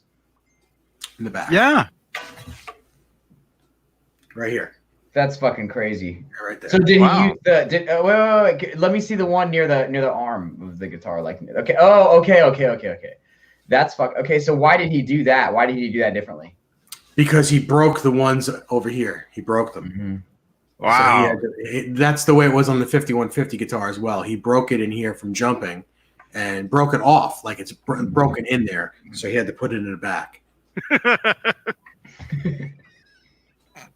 John, you're gonna get me in trouble. Dave, tell him about the story about the wood.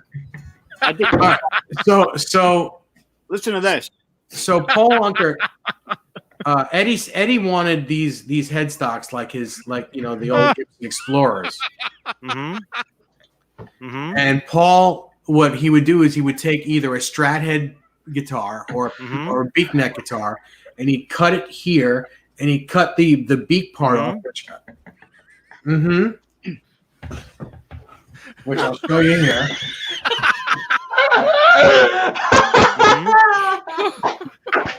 It sounds like me.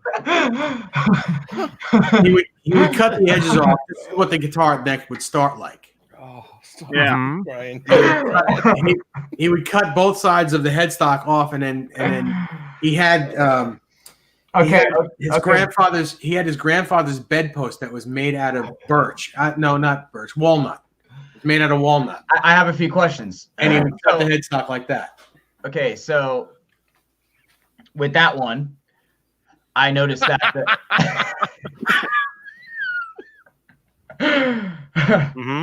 John Biel is. It's not me, you guys. It's not me. No, seriously. Okay. So with What is going on? with the, it kind of looks like the kid. No, seriously, on a serious note. So with the tone knob, why does that look different than anything I've seen so far on his guitars? What tone knob? The tone knob, the volume knob. Oh, this one here, the little Yes. one. Yes. It's a Steinberger knob. He had that on his guitar. Can you close up on that kind of? Can I see? Because that's crazy. I've never seen that one. But close. Look at that. That's a tiny little knob there. Yeah. And you're gifting that. Yes. How did you acquire that? I built it. You built it. That is extremely impressive. So you built everything. What's the neck? Well, the neck started off as a beak neck like this, Mm-hmm. and then actually Paul Unkert made me the neck. The neck that was on this guitar is on another guitar. So does the back of that neck feel like what I played at NAMM? Like how it's kind of worn in? It's like No, because those guitars don't feel anything like Eddie's guitars. They just don't. What do you mean they don't feel? Are you talking about the ones? No, I'm not talking about. On serious note, I'm not talking about the guitars that they look like acrylic or something like that. That's not what I'm talking about. I'm talking. No, I know what you're talking about. You're talking about the Frankenstein that you played at NAMM. Okay, because I mean, dude, that thing felt fucking great. It feels great, but it's not like Eddie. This neck here is exactly what Eddie's neck would have felt like. So show me the back of it. Okay. It's just Paul Unkert made this neck, so it's just like the one he made for the ones he made for Eddie. Okay. So here's a question for you. So you're saying that? Okay, I'm not trying to sound like an asshole. So you're saying that the necks, like on the Frankie that I played, Eddie never had a neck like that ever? Yeah. They're new necks. Yeah, they're not like Eddie's necks. No. So you're saying Eddie? Okay. So I mean, I've never played any guitars like that. That was the first guitar that I played like that, other than going to a Guitar Center and playing the acrylic ones. And this isn't a diss to the acrylic ones whatsoever. That one just felt better. I don't know what you mean by acrylic ones. No, I don't know what kind of finish they are. It's like the ones that are like $500 to $700. I'm going to tell you right now that the neck you played on that Frankenstein is the same exact neck that's on your Charbel. It's just worn. Yeah, it's not worn. It's just relic. It's made dirty. Yeah, it's not old. That's not worn away. So can you make mine dirty? Yeah, of course. If I were to send it to you, could you do that? Sure. I'm gonna do that. I'm not bullshitting with you.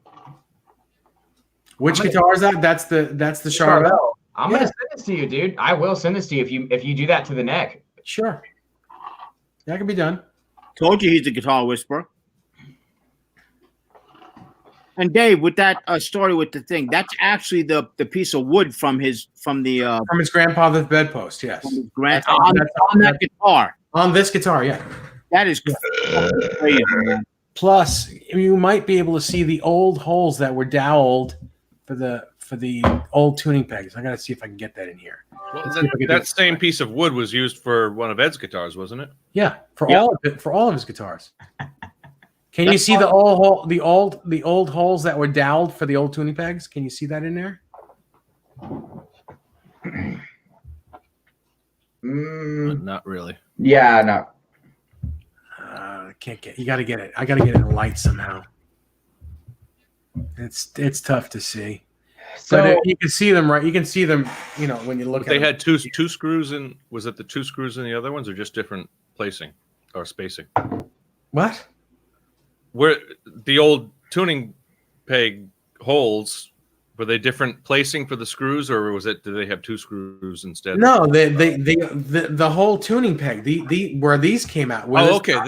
So all right. Because the mounting screw is different. It's the same tuning peg. It's just different holes. Gotcha. Okay. Yeah. Yes. What he said. These would have to be in a different spot now because it's not a Strat anymore. It's the whole headstock is in a different layout. So they had to dowel the old holes and make new ones to put the tuning pegs in. Okay, so I have another question about the neck. How different is that neck versus your favorite? It's very similar. Very similar? similar because Music Craft got it pretty right. And Scott Smith is a friend of ours, a friend of all of ours, but a friend of mine. And I believe he's one of the owners there, and he's also very close friends with Eddie. And he's played all of Eddie's guitars, so his necks are super close to what Eddie's 51. So what kind of bridge is on that? Is that an original Floyd or? Yeah, this is an original Floyd. And this is a Frankenstein pickup. So what's the difference between a Floyd like that and then so every one of my guitars have a Floyd Rose 1000 series. So what would you say the main difference is between those two Floyds? This is stronger metal. It's made in Germany. Yours is made in Korea. Yeah, the 1000s weren't all that. What else is there? There's obviously other differences, right? Like, is there a tuning? They're all subtle differences, but the ones that are made in Germany are just they're better quality. Yeah, they're stronger. Metal casting. So that's basically the highest quality Floyd you can obtain. Yes. What about the titanium ones that Phil Collin uses? Those are like $1 million. They're really, really expensive. They are. Yeah. They're like, I think they're like $1,500. I think, yeah, they're around 1,000 to 15. So have you ever played on one or? Yeah, I played them. They react the same, but they're just, they're very lightweight and they're very great. They're great quality. They don't, they're very, very strong. And that still blows my mind that neck literally is like a brother to Eddie's necks. Yeah. That's fucking killer, man. Yeah. That is a bad. I wanted you to have something special, Mike, because you did me a solid favor by giving me that guitar. That guitar means the world to me. So I wanted you to have something that is equally cool that you'll love forever. Yeah, that's cool beyond cool, man. That is fucking awesome. And the thing is, Paul Unkert is a good friend of mine. So if I really wanted him to make me another neck, I could have that done, and that's why I'm giving you this one. That thing is badass, dude. Thank you so much, man. I cannot fucking wait to get it. I know. I can't wait. I'm gonna get it in June at the wedding. That's it. You're taking it home in June. Yep. Awesome. I have a question. Uh-oh. What is that? Everyone. What is that on the right corner of your screen? Sticking up. What the hell are you talking about? You can see something sticking up in the right corner of your. You look like a chair. Ding. On the top right corner or bottom right corner? Your left. The middle. I don't know what you're talking about. This? It's my left. No. In the middle. Dude, yeah, you do have something sticking out. Like, okay, so it's gonna be your left hand. So get your left hand and grab that wooden thing right there. Wooden. Yeah, what is that? Dave, if you look behind I don't know what you're talking about. There's a wooden thing to the left. A shelf with a light behind him, and then there's like a chair. Is that a chair? That's a chair. That's what I said. It's a chair. Yeah, that's a chair. Oh my goodness! I thought you were gonna ask. Mystery solved. You got Ron Jeremy over there? So, here's another question: is that knob like a real? You said Steinberger? Yeah. Is that from an actual real Steinberger? That's a real Steinberger, Dave. Real Steinberger. Well, knob. I bought it on eBay. Yeah, but it's a Steinberger. And then you threw away the Steinberger and you kept the knob. No, I bought the knob on eBay. So how does that knob feel? Oh, you sold the Steinberger and got a Paul Reed Smith. Is that one harder to move around, or is it? No, not any harder. It moves. What's not hard? Authentic. Same pots that you would use in a normal. Yeah, 500K pot. Yep. I believe it's a CTS pot. You lost me at CTS. CTS is the company. It's a company that makes those pots. They're high end. Okay. Yeah, that's a solid guitar, man. What's that? I said that's a solid guitar. Yeah, they all are. Would you like me to show you a couple more before I go to bed? It's definitely not a liquid guitar. Wow. It's definitely not a liquid guitar. No. I'll show you a couple more. At 3:30 in the morning. Yeah, we're getting there. Oh, dude, he just dinged it. One more, Dave. One more guitar, and then we're good.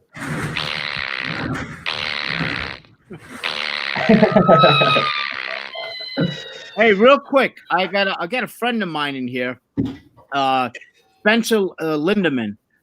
He's reaching out to you, Josh. I actually bought a car from him, a new Subaru, the Subaru I was telling you about, actually. Yeah. 2017, and I showed him your video, the one that that we recorded at NAMM. The one that you recorded, yeah. Yeah, and his head went.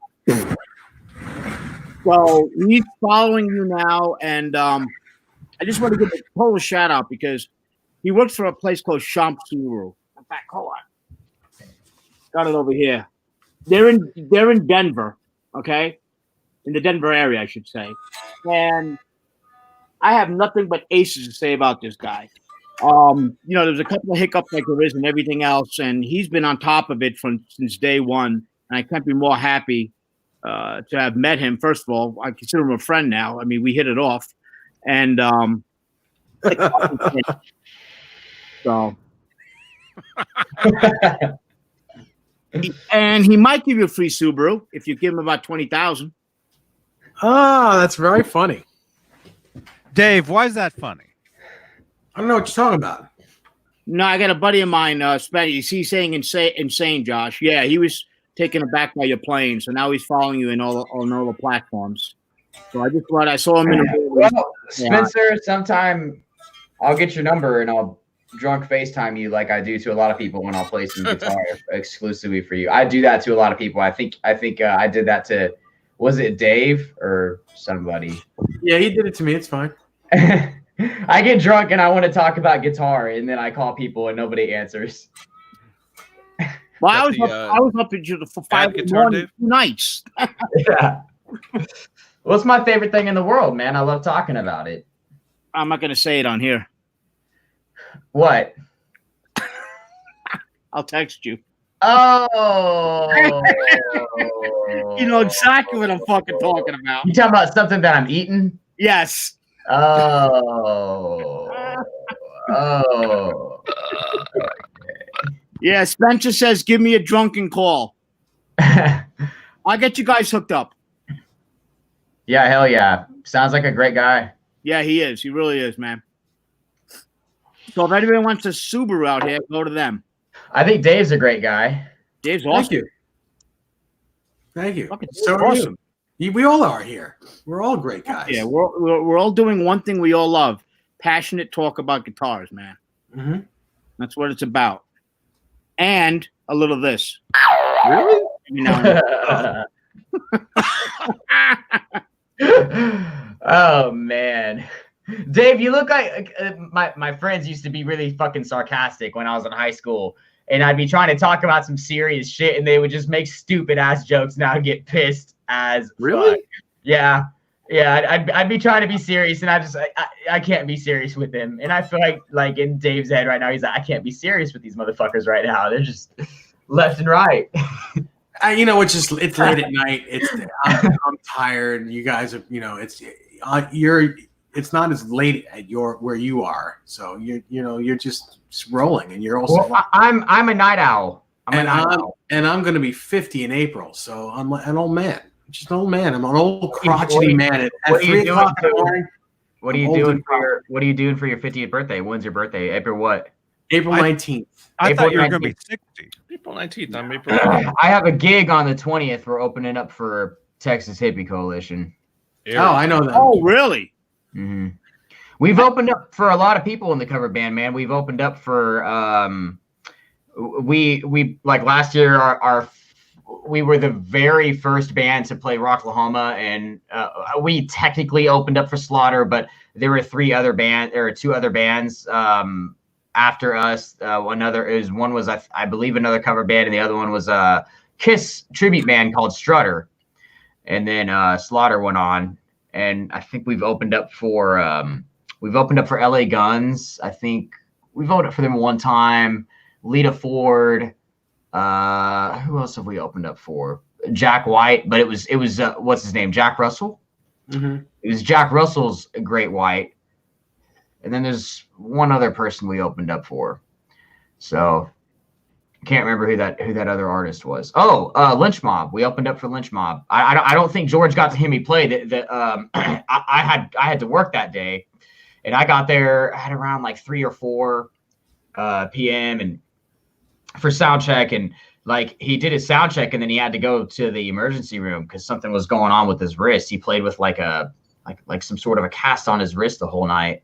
Wow. Really? You know, yeah, and like that was the night. I have like 2 videos of that show uploaded to my YouTube, but I felt like I was so tired from work that week, and it was like a kind of it was around peak season. And I was just pretty fucking exhausted, and I felt like I played terribly. But I'm pretty sure I remember, like right before we started playing, I played "Feel Your Love Tonight." I just played like that, and like somebody was like, "Yeah," and I think that was Greg. I'm not 100% sure, but like I remember afterwards, like some dude came up to me.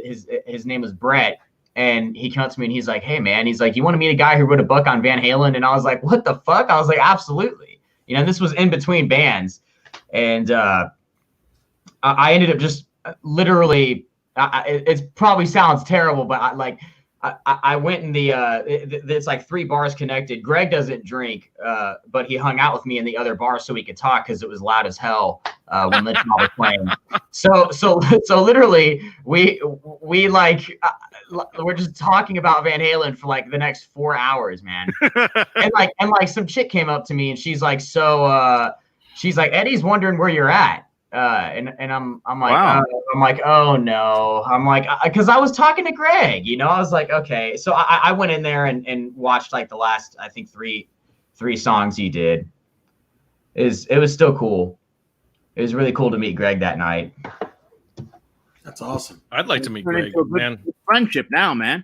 Greg's got some amazing stories, and his book was one of the best Van Halen books ever. Yeah. Yeah. I was pretty shocked that he lived in my town.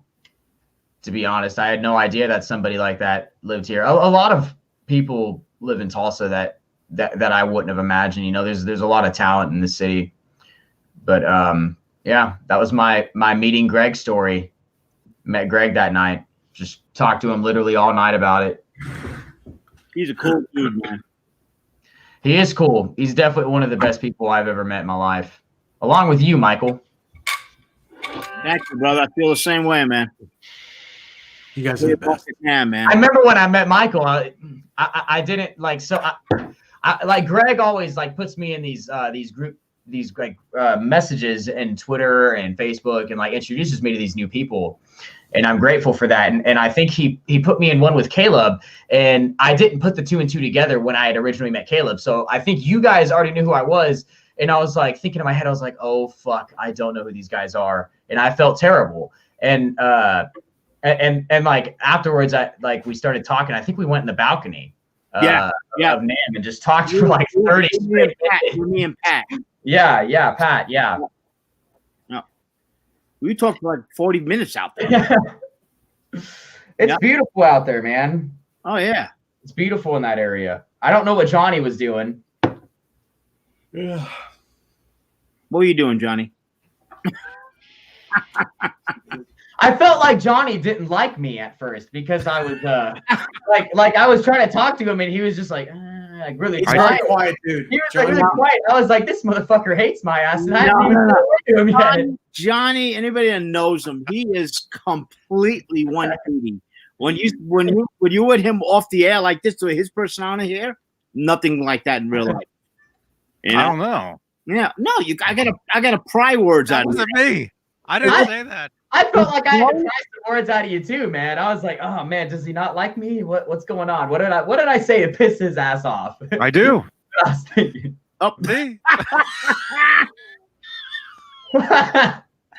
John BL, you got any of me? I hope not. All right, guys, I'm going to bed. I'm tired. I'm done. Are we good? I'm good. Are we good? I'm good. Yeah. Are we good? Are we good? Are we good? Are we good? See you guys later. Good night, Dave, Dave. have a great night. Have a great week, buddy. You got it. Irish goodbye. Bye-bye. Bear. Oh, Yeah. Thomas says when is Oh, that's very funny. grabbing play around forever.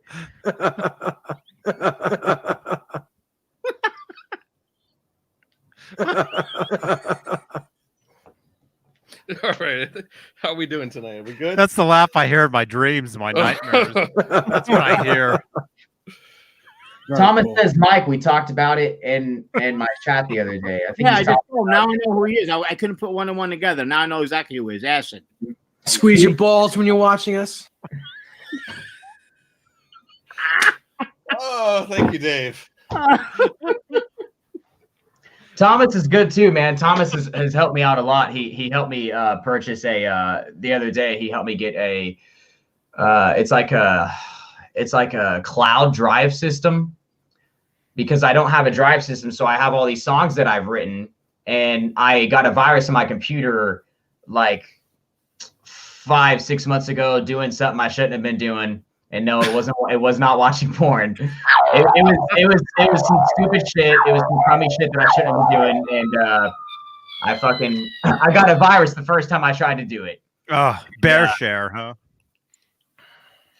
I don't know, but I got a virus on it, and I lost all my files. But thankfully, I had sent out some files to some specific people of some of my music, some of my originals. So I was able to get them back. I couldn't work on them anymore. And he's like, man, you really need to. I've had a lot of people tell me that. I've had Greg tell me that, and I've had some of the guys in the band be like, man, you need to get a hard drive.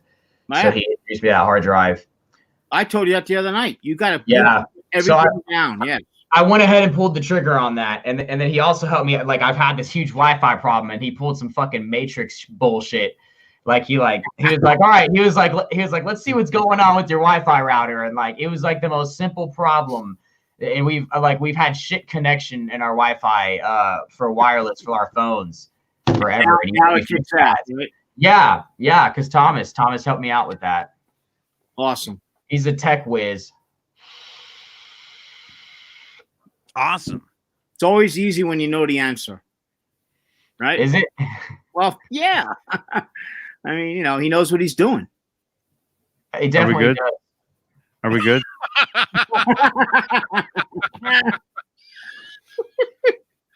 What? Yeah, you have any of me on there? I don't know. Do I? I mean, this is John Biel's show. I mean, he can is. he can do what he wants. I mean, Yes, you can. Let's go all night. Let's do it. No. are we gonna top the 9 hours? Fuck yeah. What do you mean top the 9 hours? I'm sure I've got a couple of you, Michael. Let me see. Oh, there's Cameron Brown. Hey, Cameron. What's up, brother? What time is it, Cameron?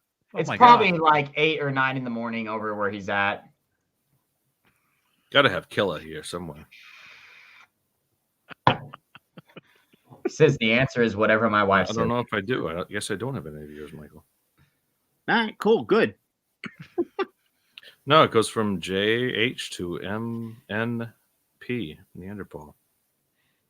Oral. Yeah, oral. A-U-R-A. Not oral. Oral. Oral. Oh, 8. I was goodness. right. It's on 8 o'clock. Cameron, are you going I'll to do the it, as long as Mancuda does like the cum face during it. What? Oh yeah, I just read that. That's fucking killer. I know I have your killer somewhere, Michael. I definitely put that. I definitely sound bited that, but I'll get that for next week. I've got so many clips that I can't even get through them all. You said clips, right? Yes. Cameron's going to the next jam. Cool. Yes. Well, thanks everyone for tuning in tonight. Cameron Brown, Are we good? Ricky Settlemeyer, Zach Thong, G. Bushnoff, Thomas Lupe, Vintage Sounds, Metal Soda, Nick Thompson, T. How's that T? Spencer Lindeman, Mark Sanders, and everyone else. gosh. Are we good? It's not me. Hey, guys, ain't me. Thank you, Michael Smith. Josh, Thank great you. to meet you, man. Really cool to hang out with you tonight. Yeah, awesome, Josh, man. Come by Straturday at any time. If it's my show, you're welcome anytime. It's your world. Johnny tells me it's my show, so you're welcome anytime. Yeah, you got to come back on the Saturday night one, man. It was fucking awesome. Definitely. Killer. Yes. We got to get Cameron on here. Yeah, Cameron's been on a couple times. yeah, he's been on a few times. We got to get him on Saturday night though. Yeah, we got to get some more guests on the Straturday night. Yeah, I'd love to see Greg Renoff, man. Let's get Greg on Straturday night. We should get Greg on. I told Greg next time I come on here, he should come over. Oh, I would love to hang out with Greg. I think with Greg, more than stories. likely, I think a better night for Greg would probably be Friday, because he really does have a really good sleep schedule. He goes to bed pretty early. You know, I think he'd be willing to stay up a little later. Yeah, hell yeah. Yeah. Mm-hmm. I got his autograph too in here.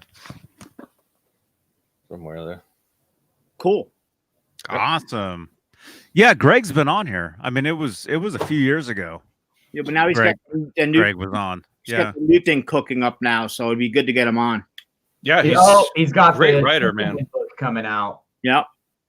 Really good stuff. Classic rock. And what's the new one he's coming out with? I don't want to. It's the Ted Templeman book. Oh, okay, yeah. Yeah, he's posted it on Twitter. I think you can get it for pre-order right now. I'm not 100% positive.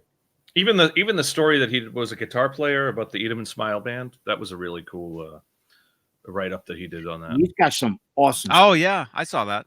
Greg does extensive research, man. He's extremely good at that stuff. Yeah.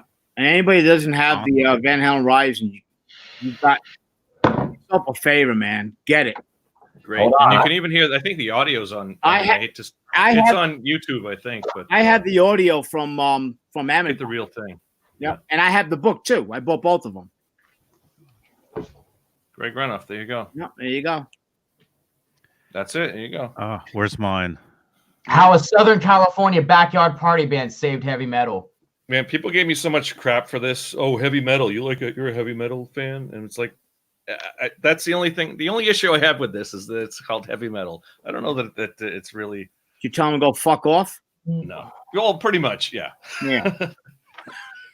There it is. It's Van Halen, man. Well, I don't know if I can, It's hard rock. But yeah, he wrote me a note. I don't know if he would want me. No, that's cool right there. Yeah.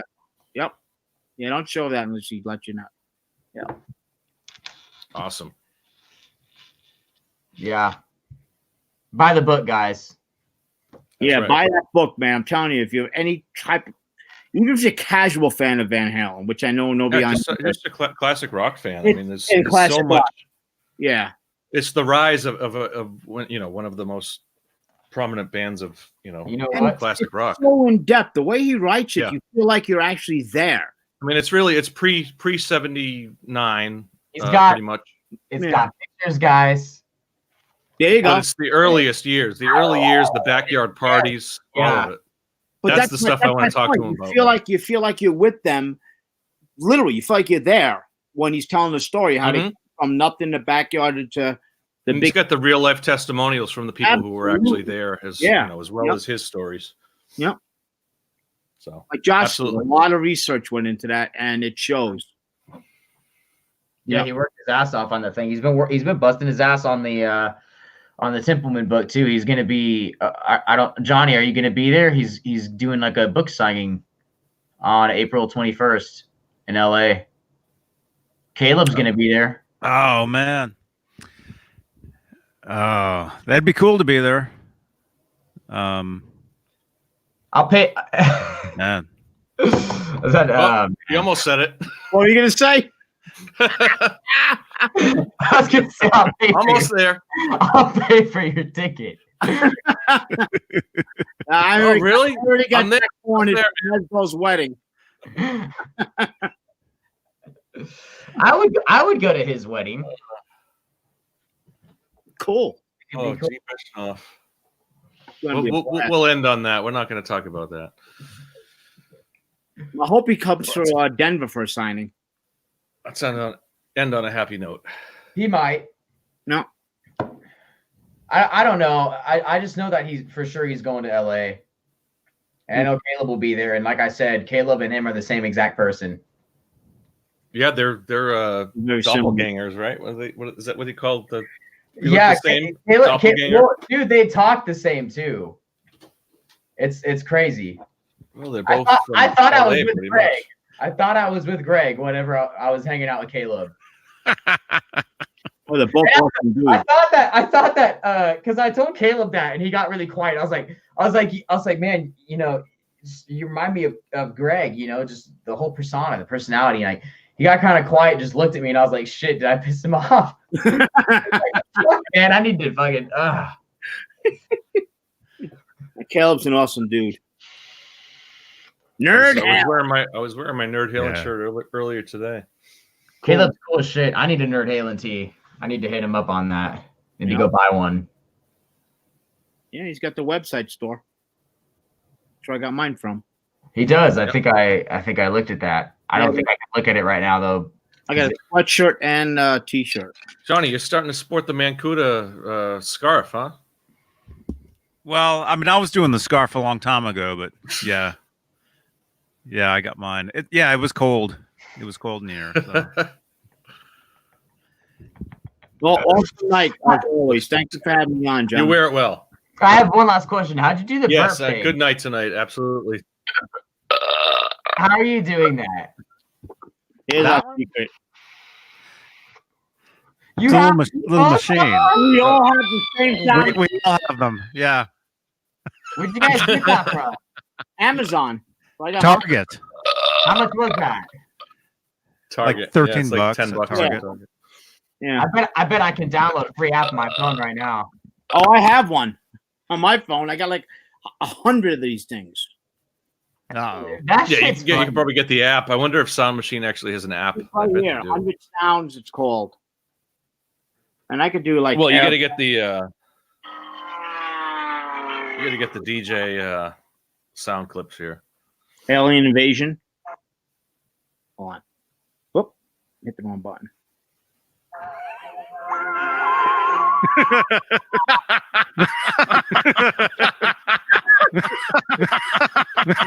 Oh.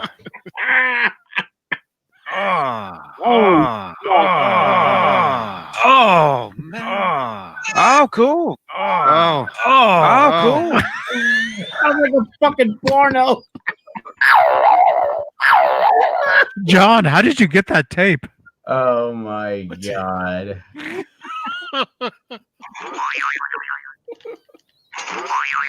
That's horrible. All right, I need to All have right, some. Johnny. I need to have some me time. So I got one. Sleep. What'd you get, Josh? Which one? Oh no, it says annoying sounds is the app. That's a good one. Smacking lips, slurping. Does it play sounds of David Nesdell talking?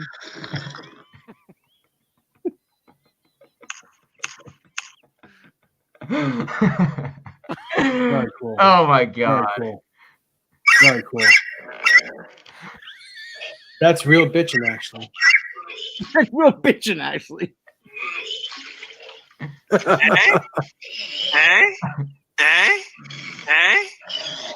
That's so cool. Oh, that's very funny.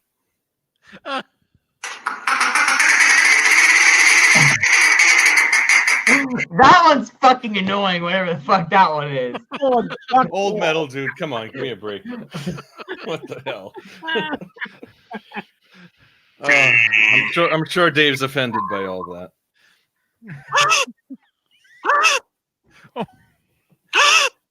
That's not me. It's not Dave. It's not Dave either.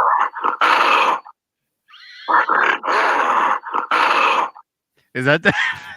Is that Dave?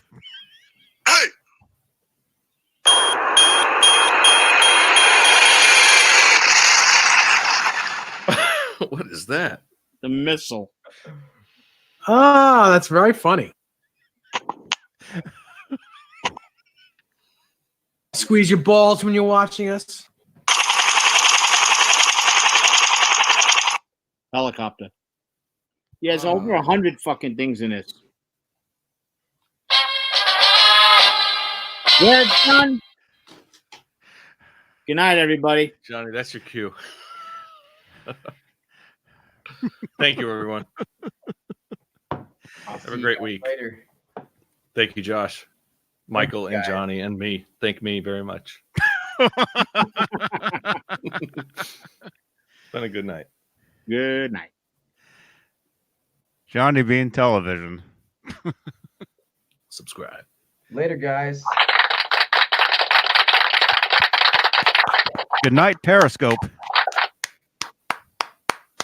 Good night, everybody in the chat. Bye-bye. Sound of one hand clapping. Is it? I can do that. Like this?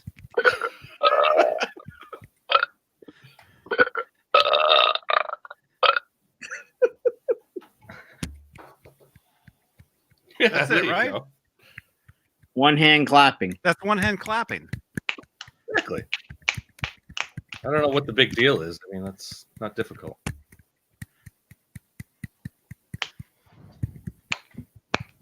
Talking doing? to you is like clapping with one hand.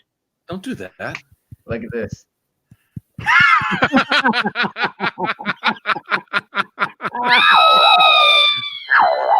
think I can do it this one too. I can do that. Get that double joint there.